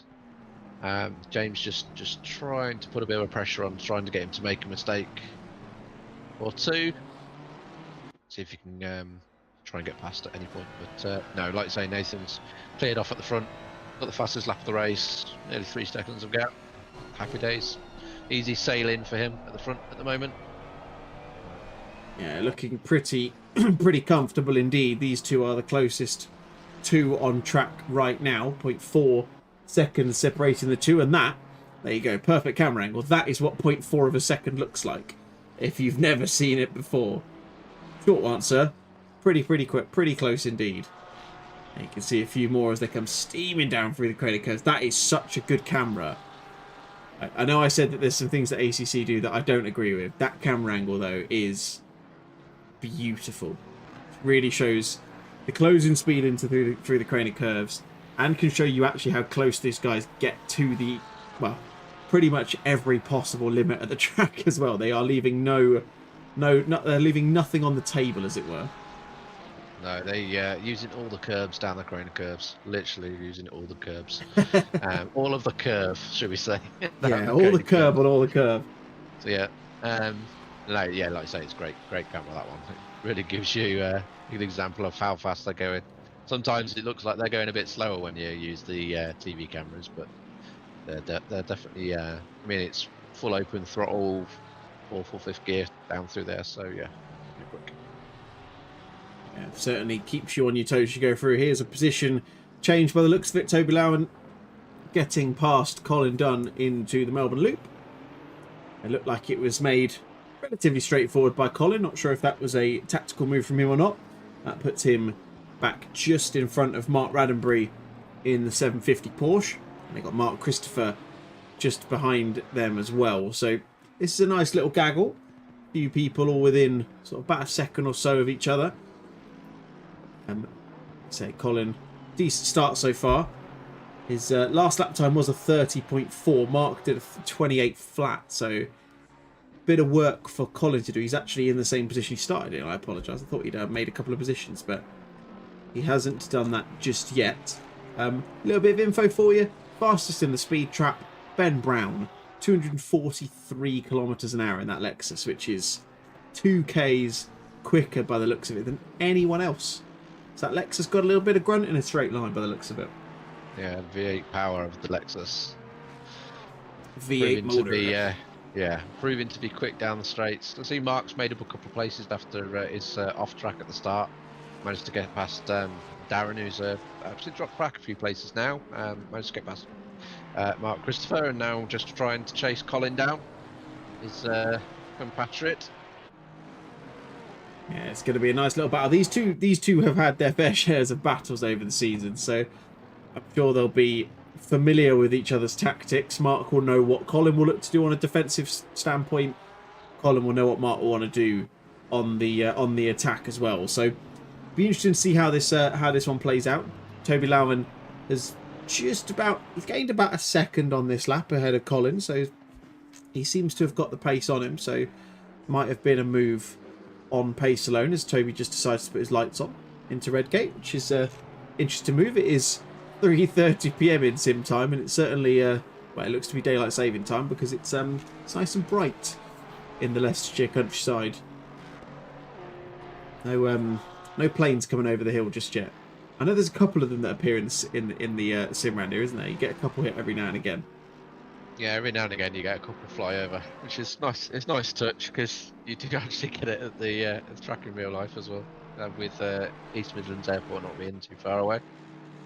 Yeah, there you go. Speaking of slightly off the track, there's Toby Lowen. Look, you see there, he's lost a bit of time and lost a position as well because he's gone a little bit wide through the old hairpin, and that time and gap position, I should say, he gained on Colin Dunn. He's gifted back to him with a little bit of time on the table as well. Look how close that Porsche is in the rearview mirror from the Spaceballs Aston Martin. I'm intrigued to know what the background is on that. As Mark Christopher's going to use the opportunity, is he going to go around the outside of the Melbourne Loop? He's going to go out to dry as yes, he is. That was almost it was almost a very very spontaneous, very kind of cutthroat move from Mark Christopher there. Just didn't have enough speed around the outside. No, he just couldn't get on the power quick enough just to get the move done. Mark just cuts across the front of him into the space that was there and makes sure that Mark can't get past. He's looking to try and get past Toby now. After Collins got past, Collins had disappeared up the road a little bit now, so Mark will want to get past pretty soonish so he can scamper off and try and catch Colin back up. Yeah, it looks like just went a little bit wide through that through the old hairpin there. Did Mark a little bit, so he's going to be losing a little bit of time up the hill. Although Colin's done the same, so it looks like Colin's got off. That is Colin off. Not sure what happened there. I don't know if we can get back to see what happened there. It just looked like he got a little bit crossed up coming out of McLean's, and well, had to catch it. It did well to catch it, but that as a result has dropped him 4 positions. So he's now down to P19, and that is not what he would have wanted at this stage of the race. No, it looked like he just dipped the rear tyre into the grass on the exit, which especially in the Mustang can chuck you off to the side. So the Mustang has a bit of a lively rear end when you get on the power. It's got a lot of torque, so yeah, just dipped his rear wheel into the grass, I reckon, and just spun him off Yeah. onto the side. But he did a good job of catching it and not ending up in the wall. So, well done, Colin. Well done. You didn't crash. Yeah, No, you're right die. though. Did a good job. It was an impressive save, has to be said, and we got a very good view of it happening. Let's have a look further back up the grid now. Ben Brown has still got Graham Kerr for company, and close company at that. These two have swapped positions. Well, just about swapped positions since the start of the race. Graham's actually dropped 2 positions. He started P5. Elliot Barron and Ben Brown both making a position on the 1111 Ferrari. But Ben, although he's gotten past him, hasn't had a chance really to make any kind of inroads on the gap and start to pull away. He's had Graham for company for the last 15 minutes. And based on what we've seen so far, I wouldn't be surprised if that carried on for the foreseeable. It looks like these two at the moment, Ash, are very, very similar on pace. Yeah, unless you have quite a big overspeed here, it's very difficult to get past. It's not an easy track to pass on, apart from into the hairpins. But again, you need a good run or the person in front to make a mistake. I mean, judging by qualifying, Graham might feel he's got a little bit more pace, so maybe this is one of them situations where you duck in like a lap before to try and get some empty space and some fresh tyres, try and do an undercut. But Ben's pulled a bit of a gap now. He has indeed. Graham made a little bit of a mistake. Yeah, I was hoping to catch this just before it happened, but it looks like Mark Christopher and Mark Raddenbury have got themselves back past Toby Louven now, so that is position each for them. 2 lost for Toby. Colin will be the next man on track because he's managed to get past the 15 Porsche of Geoffrey Ayres in the Old School Racing 992. I'm trying to catch these before the overtakes happen, but it can be difficult sometimes. Let's have a look at another car. Let's go to Darren Newton in the PWS Ferrari. He's got Pascalini for close company behind him. Pascalini, of course, caught up in that incident on the first lap. He was the one who got rear-ended by Mark Christopher. Raises an important point. Any positions you see at the end of this evening are always subject to a full stewards review, so people have got the opportunity to raise their protests if they feel they were aggrieved. I think it's safe to say that we've seen a few that will probably be protested by the end of this evening, and we'll give you the official results when we see you for round 2 in a couple of weeks' time. Pascalini, though, Ash, is looking pretty handy at the moment. Is he going to force the move? No, he's not. I was going to say that would have been an interesting move. Instead, Darren gives Pascalini a bit more grace than you'd probably want someone to in that corner, I would say. That was a very defensive position for the car from Darren there. But yeah, he gave each other enough space, so nothing wrong with that. But yeah, Pascalini looking very racing behind Darren, so looks like he wants to try and get past as soon as possible. Certainly seems that way, because we've got a retirement for David Edwards as well. I think he was caught up with a bit of contact between him and the number 4 car of Moraldi, so I might see if I can locate that at some point, see if we can track that down. It would help if I remembered the rest of it. I think it might be this one. Let's see what happened here. In fact, no, that's a different car entirely. I think it might be a different replay, although that is, I mean, that looks like, is that James White? Yeah, it is. Just chasing through on them there. Let's have a look at another one. I think it's this one. That's okay. This is from the start, so it looks like we've just kind of gotten through. Wow, but then, ooh, case of 2 into 1. Ash there, I think, really not going to go. I'm not going to become a steward because it's probably not a good plan for me to start throwing my my suggestions around in terms of who I think is in the wrong there. No, we'll leave that to professionals, I think. Yeah, can definitely confirm I am not one of those. I stay clear from stewarding. Oh, as Colin goes off. Wonder if his tyres are a little bit shot after what happened earlier, because that is another little twist there. Not what he would have wanted. He's got to be very careful, actually, returning back onto the track. In fact, no, he should be all right now. He's got a fairly decent gap behind him, but it's going from bad to worse for the number 19 car. He had a decent qualifying, put himself right in the mid-pack. Unfortunately, though, problems beyond his control, you would say, have put him back down the grid slightly. Well, quite significantly now, I should say. Just maybe took a little bit too much of the curb on the second of the foggy S's and bounced the rear around a little bit Like I say, the rear of the Mustang is not as forgiving as some other cars. It certainly seems that way. We've got some chats going in for Ansel White and Bent. We'll have a look at them in a second. What I do want to see is once this has happened anyway, because that is moves. It's James White dropping down the field like a stone. He's dropped from 3rd to 5th very quickly and now down into 6th. We'll see what happens with him and Graham Kerr. And then what I want to go to is a replay which includes him and Car 999. I can't see who Car 999 is at the moment, but let's go see here. See noticeable damage on the car. This, I think, is what's happened. We've got the McLaren. I think that's Wojciech Kupias. Ooh, difficult to avoid that, isn't it, Ash? That is one of those. I wouldn't necessarily... Well, clearly, in my eyes at least, the McLaren didn't do anything wrong. Went wide, lost the front end. Very difficult for James to avoid that in the end. Yeah, it's almost impossible for James to avoid. But it just looks like he's got a bit unlucky there, to be honest.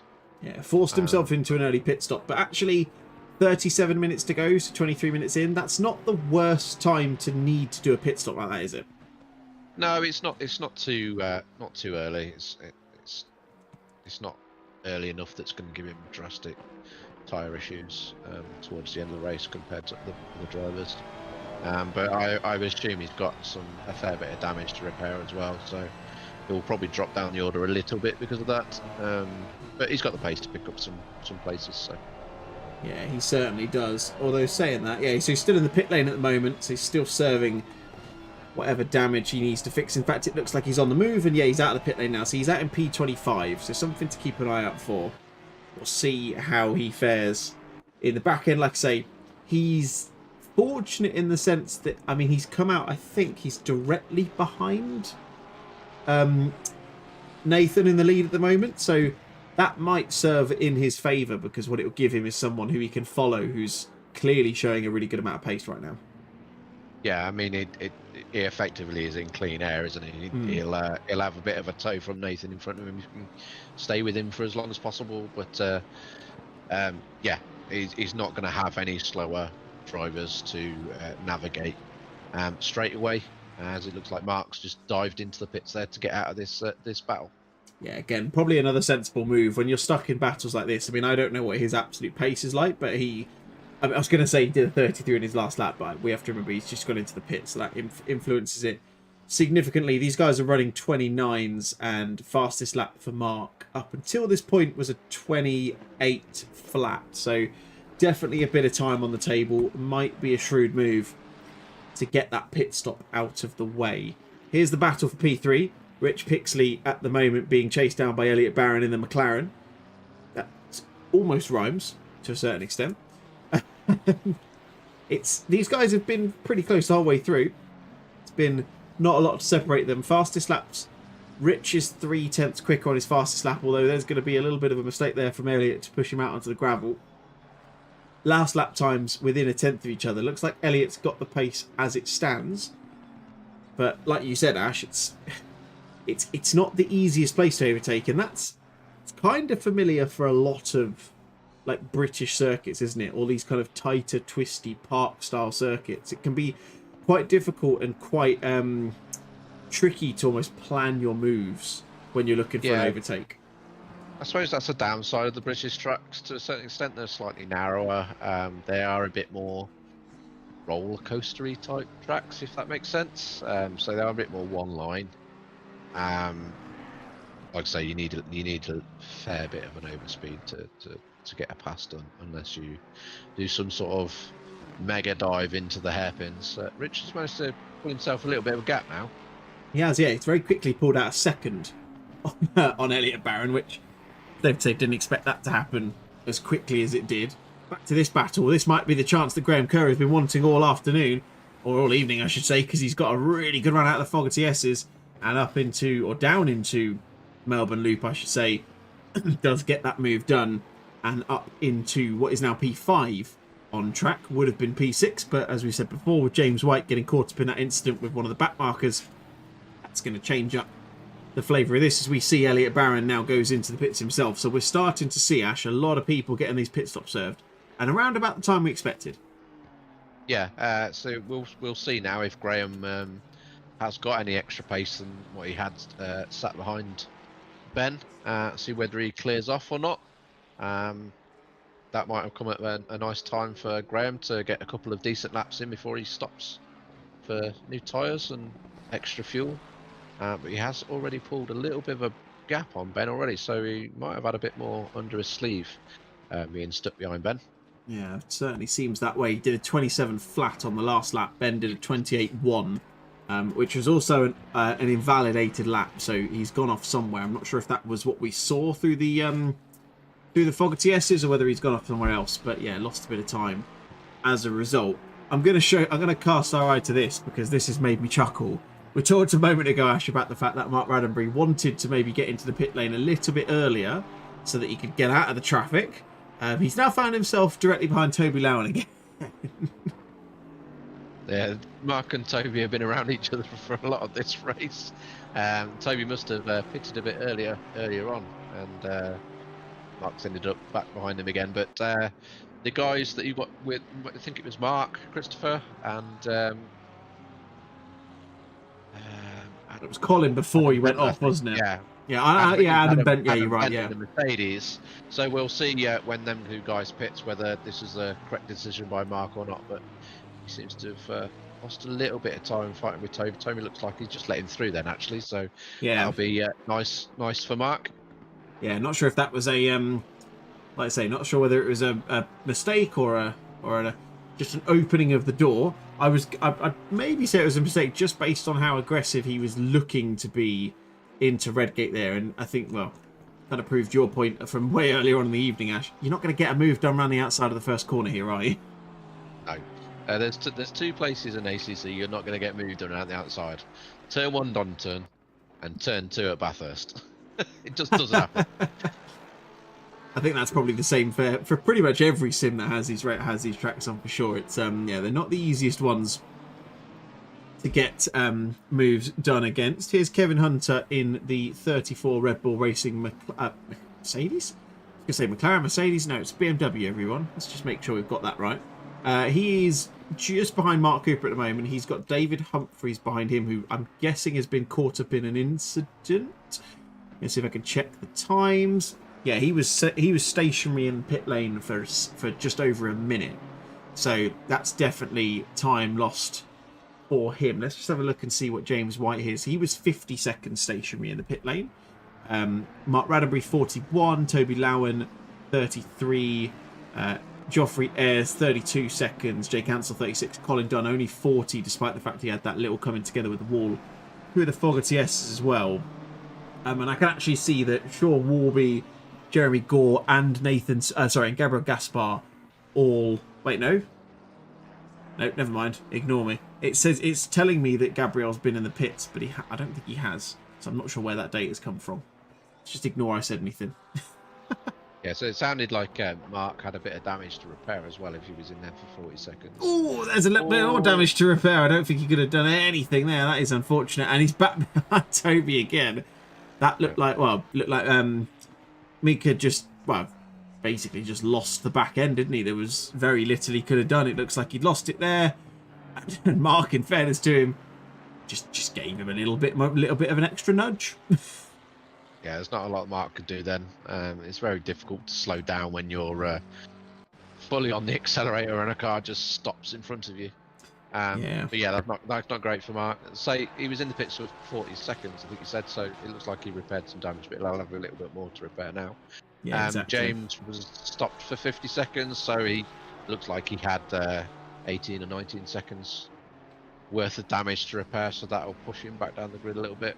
We'll see where he ends up once all the pit stops have been completed. Like I say, he's got the pace to find some spaces back, some positions back. But, this might be one of the rounds that he'll write off.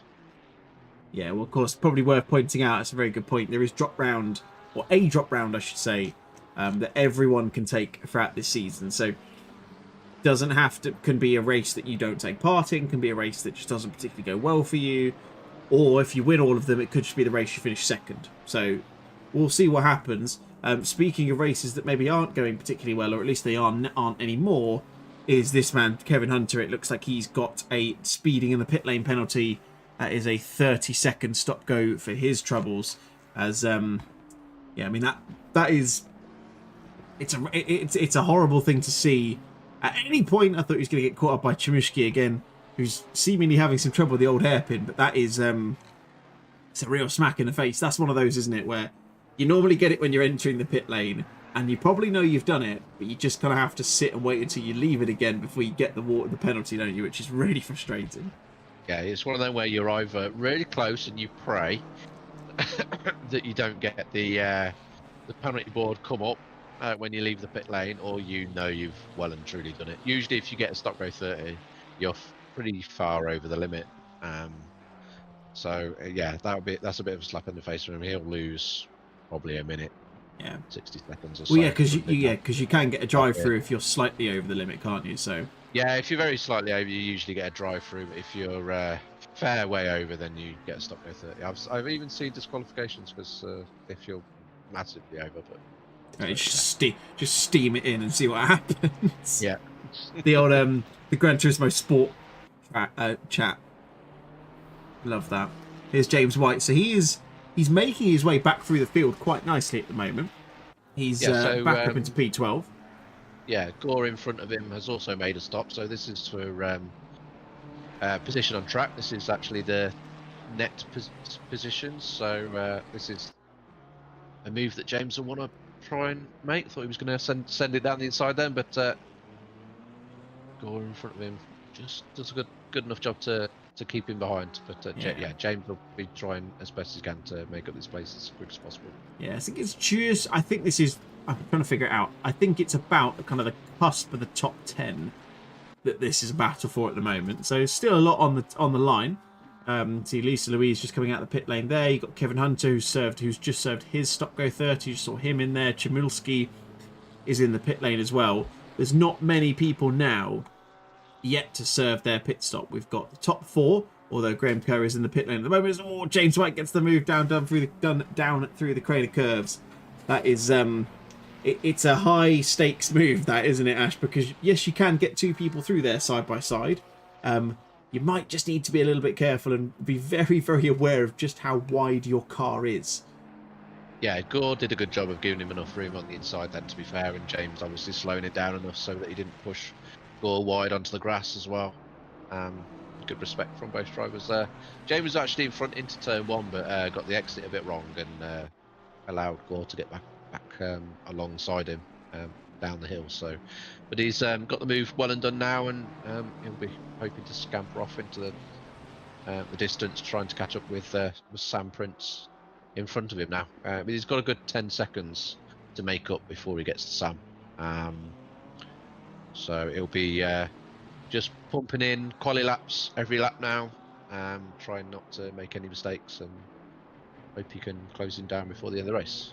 Yeah, absolutely. Worth pointing out that Sam is he's clearly no slouch. I mean, last lap time was slightly slower, 0.2, but still fastest lap of 26.9. So it's not exactly set in stone that James is going to catch him. He's got 25 minutes to do it, so there's time.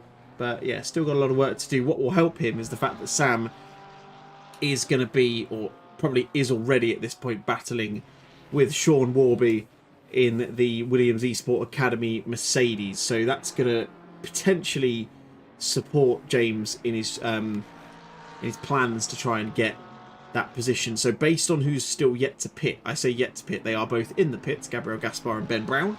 That does suggest that pretty much, well, you've got Gabriel's going to drop back into second, so he'll be in second. Ben, I think, just got overtaken by Graham Kerr, so he'll probably drop out into P6, won't he? So this is a battle pretty much now on track for the position that you're going to be potentially, depending on what happens, potentially ending the race in with 24 minutes left to go. Yeah, these guys are just coming up on Colin as well. So Colin should get out of the way pretty sharpish anyway with the blue flags, being one of the admin guys. He knows the rules and whatnot, so he should get out of the way pretty quickly. But we'll see if these guys lose any time to that as well. But if these two can't battle in, that will be great news for James. Absolutely, yeah. Colin doesn't adhere to blue flags correctly, then we'll be coming down on him like a ton of bricks being head steward. So yeah, have to make sure he does everything properly. He's role model for everyone on the grid. which he does a very good job of. Cannot hasten to add. Let's have a quick look back.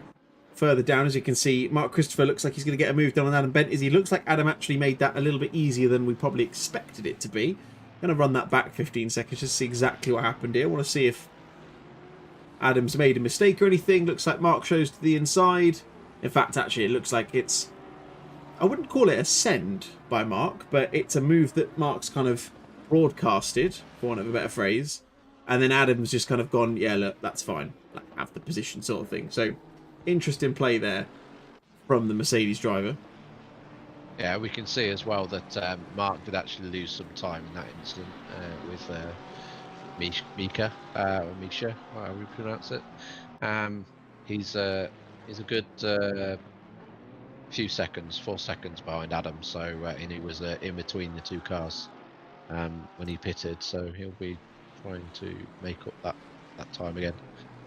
Yeah, good news for him is he's quicker on the lap at the moment, so looking all right so far. This is going to turn into a pretty feisty battle. Sorry to cut across you, but this is going to be interesting to see how this plays out, because it looks to me like Sam is just maybe a little bit better bedded into the stint, do you think, at the moment?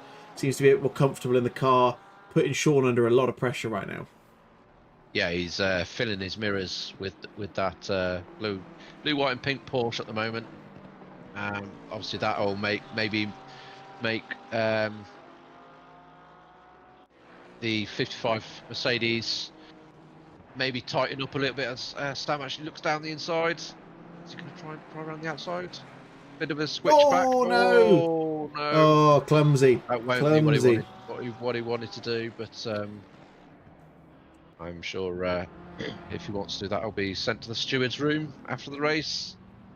We shall see. Well, yeah, depending on what the result will be, assuming that it is a protested incident and does get turned over based on what we've seen. Like I say, I'm only specifying the hypotheticals. I don't know whether it will happen, but the important thing to note there, given the POS per stewarding book, is the fact that the fact that Sam hasn't waited for Sean, being the potential instigator of the incident, will result in a swap of their positions as well. So one of those where we want to try and make sure that people are as kind to each other and as forgiving as they can on track, and that'll be something that will be noted. So I wouldn't be surprised to see Sean just trotting over to the steward's office after this race just to let those guys know exactly what has happened, because that's put him out of the top 10 now, actually. He's now behind Ranj, Kelsey and Jeremy Gore as well, so he's got a bit of work to do to get some of those positions back. Yeah, we like to put the onus on the drivers to take responsibility of any incidents that are on their part, and if they feel like they've made a mistake and took someone out, that they wait for them and let them back through, regardless of how many positions they're going to lose as well. We like to keep it respectful and nice between drivers and stuff. So if it is deemed that Sam was at fault, then he will be moved back behind. Absolutely, like I say, think of it as a deterrent. That's probably the best way to put it. Yeah. Yeah. We'll see ultimately what the stewards come out with. Like they might not get protested, in which case life will go on and follow life's rich pattern. But anyway, let's focus back to the racing itself. Closest battle on track right now is this one. Ranj Kelsey is less than a second behind Jeremy Gore at the moment. It's not a battle for class. It's pro versus silver, so no points on offer in class for Ranj getting this room move done. But always nice to get that extra position, like especially when you're in the top 10. I don't know what it is, and I don't know if you feel the same, Ash, but I feel like a P9 is so much nicer than a P10. Even if it's one position, it just feels like it carries a lot more clout because you're in the top 10.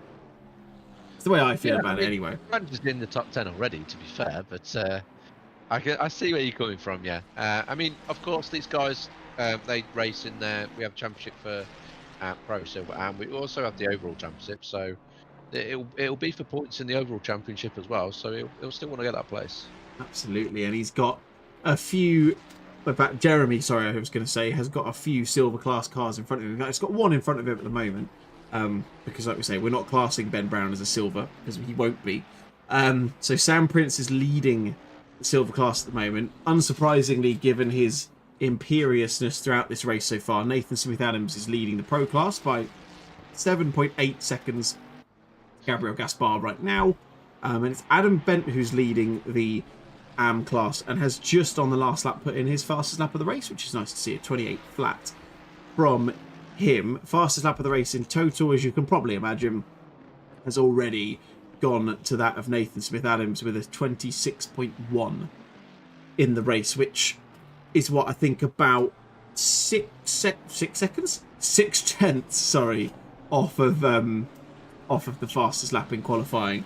As I can see, Catherine Raymond is pleading Sam Prince's case in the chat by saying he's a nice dude in real life, we promise. I have absolutely no doubt in that at all, Catherine. I'm sure he's lovely. But ultimately, you can't knock people off and not wait for them. It's fine. Do what you want. I don't care. I'm not stewarding. So let's focus on this. Ranch Kelsey looking go down the crater curves. He's alongside. Can't see what's happened here. Is he going to get the move through the old hairpin? It looks like he is. He's gone a little bit wide, though. It's not going to hold on to it, is he? He's going to be on the outside up through Starkey's, up towards McLean's. This is going to bring Sean Warby back into the play as well. Is he going to try and go around the outside of McLean's? He's going to try and hold it. He's not. Sean Warby's probably sat there, Ash, licking his lips, going, right, these two are going off in a minute, and I'm going to get two for the price of one here. You might actually get some space with these two diving down the inside of each other, or following another car down the inside. You never know, but they're still side by side. Six straight corners now, but Ranch gets the move done finally. That is a fantastic move from Ranch Kelsey. He's held on to that from pretty much from Redgate on the lap we're on now. So the best part of 3/4 of the lap. Held it around the outside of Coppice onto the back straight.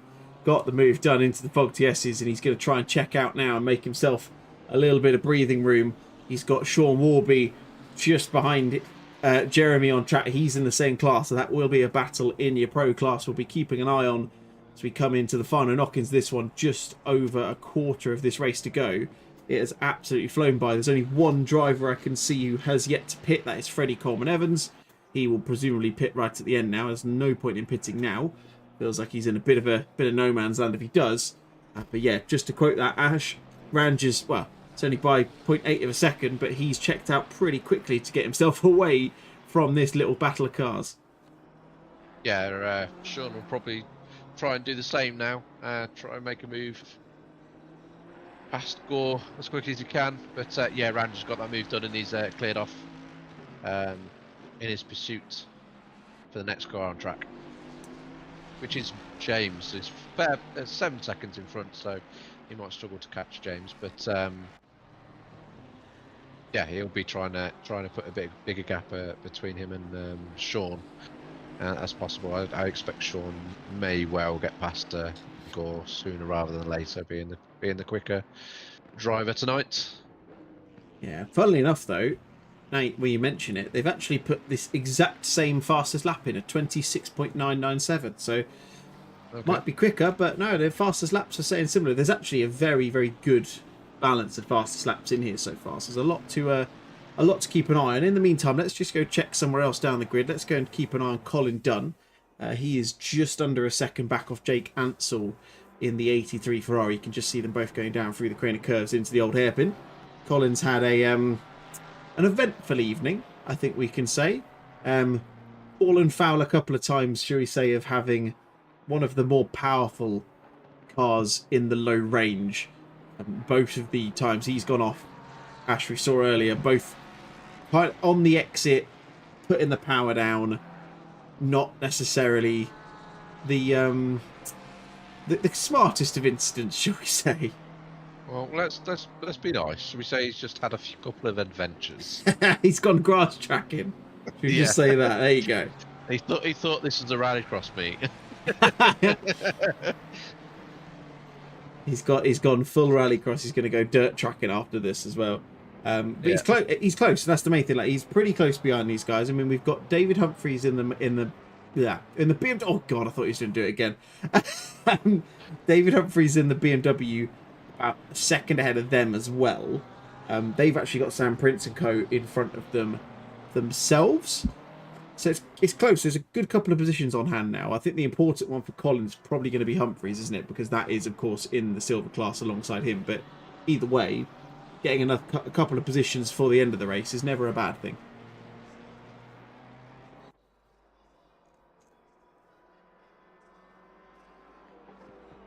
I'll look back up towards this battle. So yeah, Ranjikowski has checked out, so he's now 2 seconds clear of these two.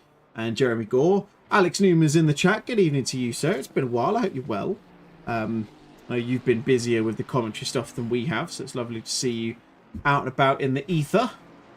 And yeah, we'll keep an eye on this one as we go into the final, 13 minutes of this one. So there's been a lot that's happened to date. We've had a lot to keep an eye out. Apologies if we've missed little bits of it, as I've said already this evening. If there's anyone you want to see, chuck a name in the chat. We will get to them on the screen, and you can have a look at your favourite person. Whether it's, well, you can't see me and Ash because we're not in the cars, but you can see everyone on track if that's something you want to do. I lost you for a second then. It just stopped a little bit. I did wonder if you disappeared. That's why I thought I'd just carry on. It's not like you to be quiet, especially when it comes to a broadcast. But I'll let you off. It's fine.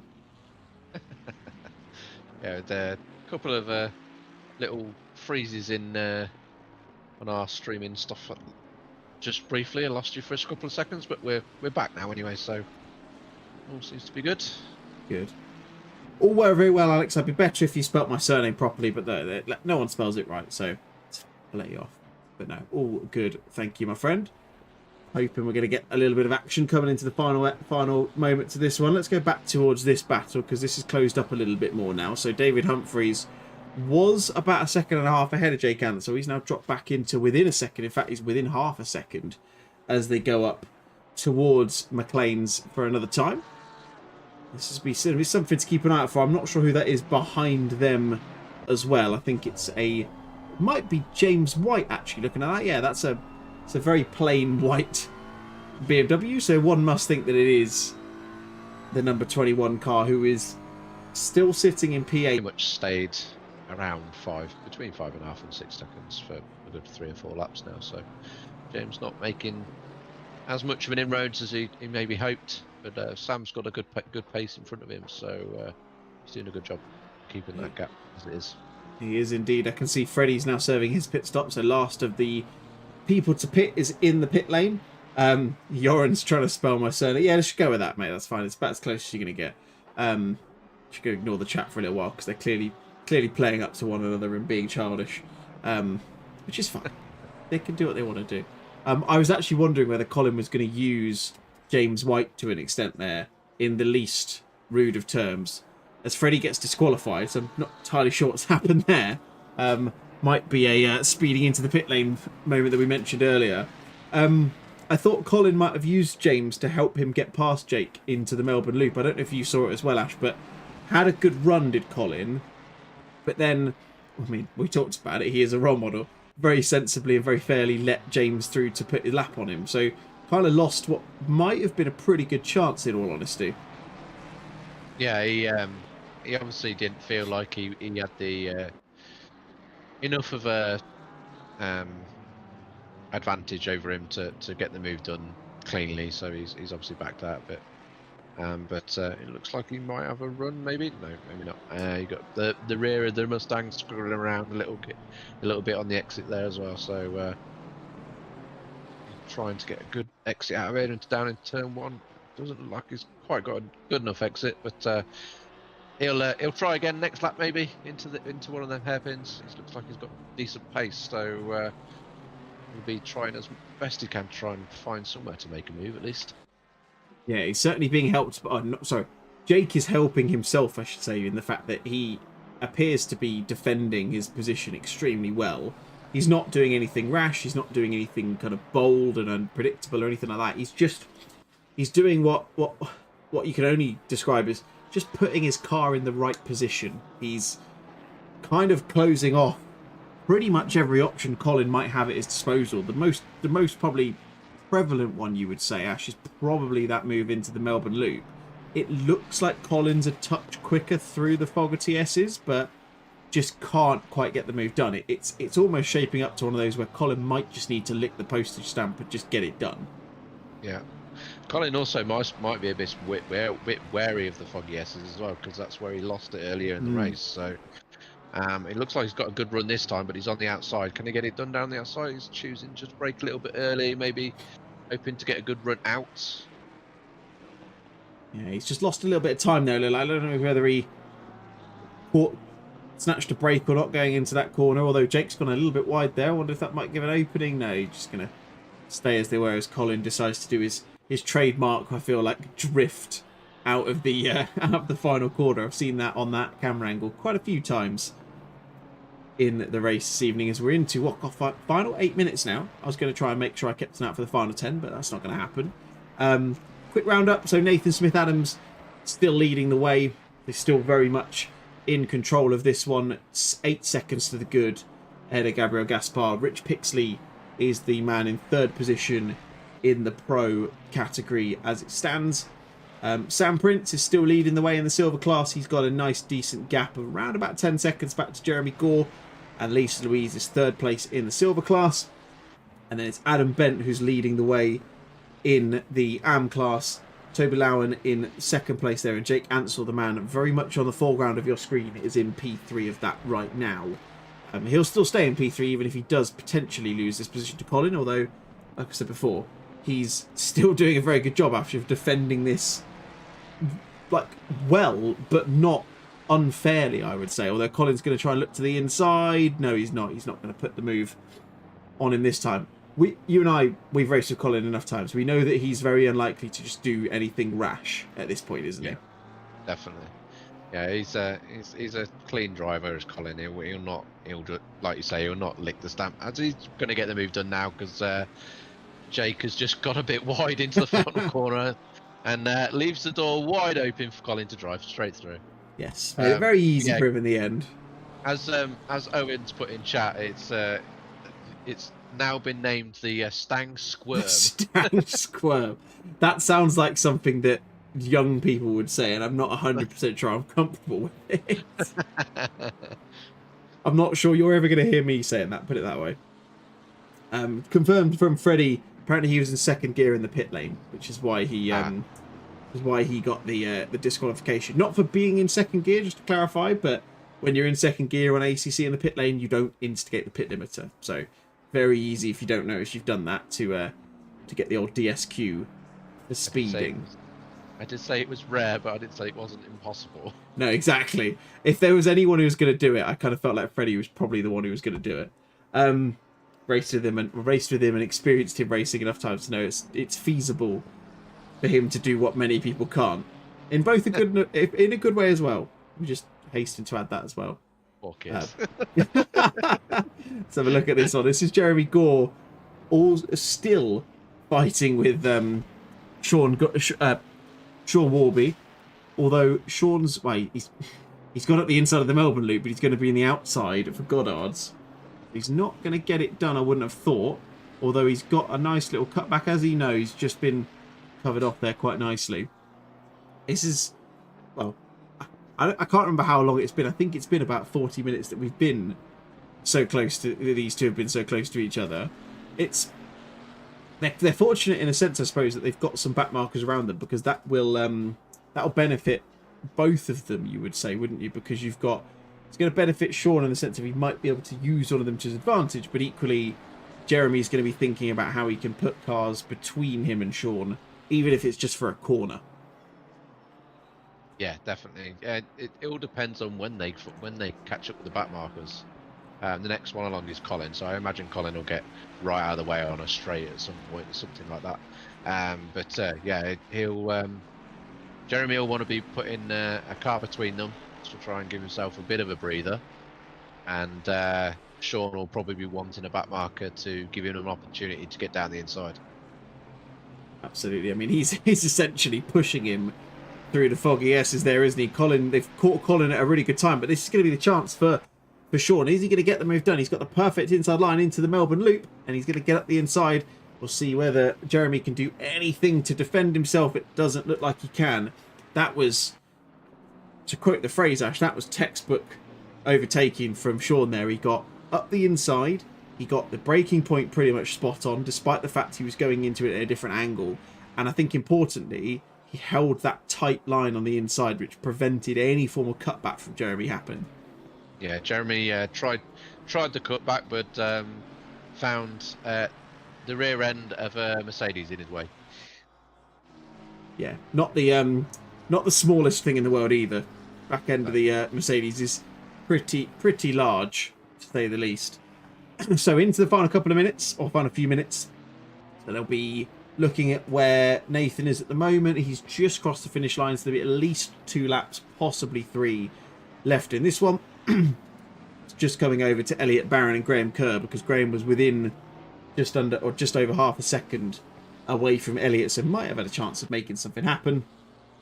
As soon as I say that, we'll go to them on screen, and typically they're not close again, which is just really, really helpful. James has managed to pull that gap back up a little bit. He's down to 1.5 seconds now.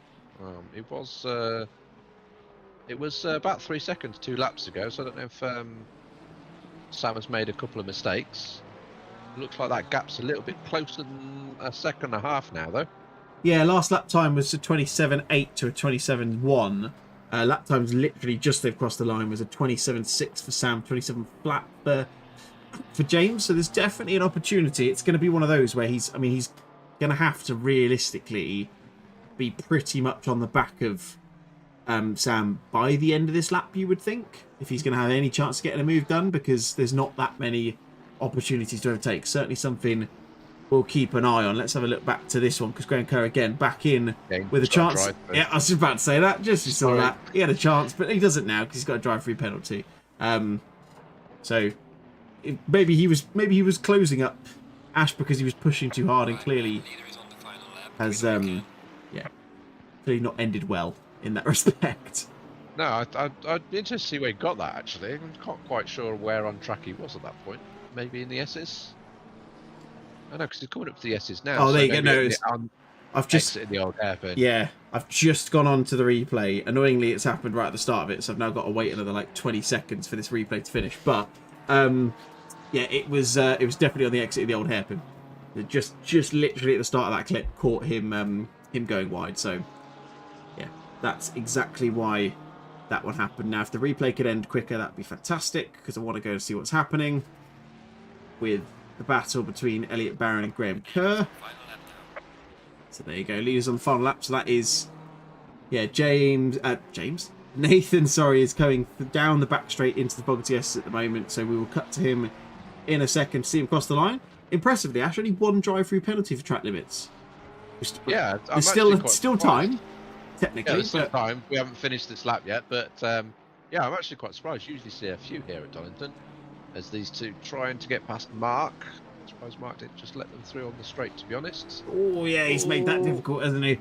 Yeah, he's made that very difficult. He's not been very sensible with that at all. As Nathan Smith-Adams, he's been untouchable the entire race, weaves his way out of Goddard's for the final time, and will take the victory here in round 1 at the Positive Perception GT Championship.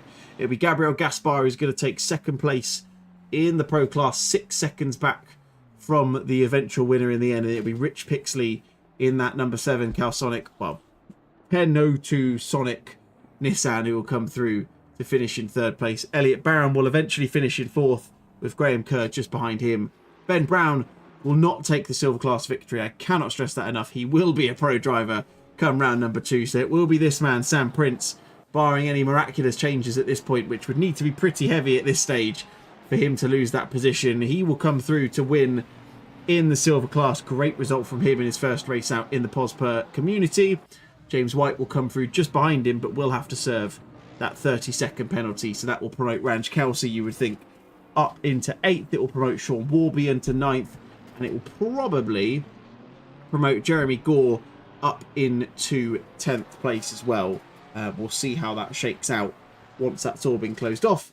Jeremy Gore, speaking of which, will come through for 2nd in the Silver Class. Lisa Louise will come through for a very strong 3rd place. Adam Bent will be your winner, who's decided to go dirt tracking at the end of the race in your AM category.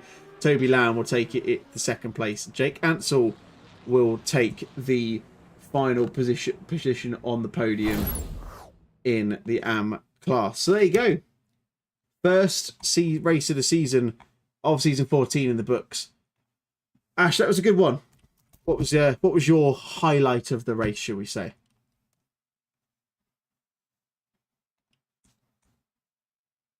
I wonder if we've lost Ash again. So let's come back to his thoughts in a minute. So yeah, pretty good race from that respect. Maybe not as much as we might have hoped. Sometimes the strategies of these ones can prove a little bit counterintuitive to these sorts of races when you have that fuel and tyre stop at both points.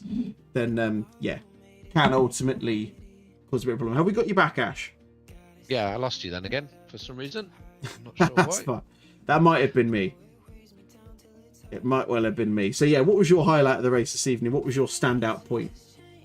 I mean, it was a pretty flawless race from Nathan, to be fair. We had some good battles. Can't really think of anything that particularly stood out as such, but yeah, we had some good racing. We've seen some nice moves, some not so nice moves. But yeah, Nathan was obviously the star of the show. Just pole, fastest lap, race win. What else can you ask for? Yeah, it's like you say, it's imperious. Is probably the way that I would describe it. He, yeah, did a fantastic job. Was like I say, didn't put a foot wrong. Built the gap at the start and continued that. And yeah, good results elsewhere as well. Sam Prince, first race in the community. Good to see him getting a good result. Like I say, win in the silver class. I know, like I say, you mentioned earlier in the Discord that he was worried about Ben Brown being in the silver class as well, but no, thankfully did not happen. And I can confirm, good guy vibes in the chat from Sam in the Discord server. He has immediately apologized to Sean for that little nudge, so they'll probably go a long way to rekindling some love between the two of them, which is nice to see. So yeah, Catherine, I think it was you who mentioned that he is a good guy. He's proving that in spades by coming out and saying that in the chat, which is lovely to see. But there you go, first round, very much in the books. I don't know about you, Ash, but I've really enjoyed the stream tonight. It's been great fun to be back. Really good fun to see everybody. Loads of new names on the grid, but still the same great action nonetheless. Yeah, definitely. It's great to be back. I've enjoyed it very much. Thanks for having me. And I hope you have more of the same in round 2. Absolutely. So speaking of round 2, we'll wrap it up there then. So round 2 will be in 2 weeks' time at Silverstone. And we'll be doing every race every fortnight for the next 6 rounds. So round 2 will be in 2 weeks from today at Silverstone. Oulton Park is the location for round 3. Spa-Francorchamps will be the venue for round 4, and then we'll be wrapping up the season down in the kind of the southeast area of the UK. We've got Snetterton over in Norfolk, which is not really southeast, but I'm going to call it that anyway. And then we're down to Kent for Brands Hatch for the final race of the season. But for now, that is round number 1 of the books. Thank you to everyone who's jumped into the chat. It's been great to see so many people, despite the fact we literally decided to do this so late in the day. So it is really amazing to see so many people turning out, saying hello. Like I say, I'll be back here in a couple of weeks' time. So on behalf of myself, David Russell, and Ash Cooper alongside me, thank you so much for listening. Have a wonderful rest of your evening, and we'll see you again very soon. Take care. Bye-bye.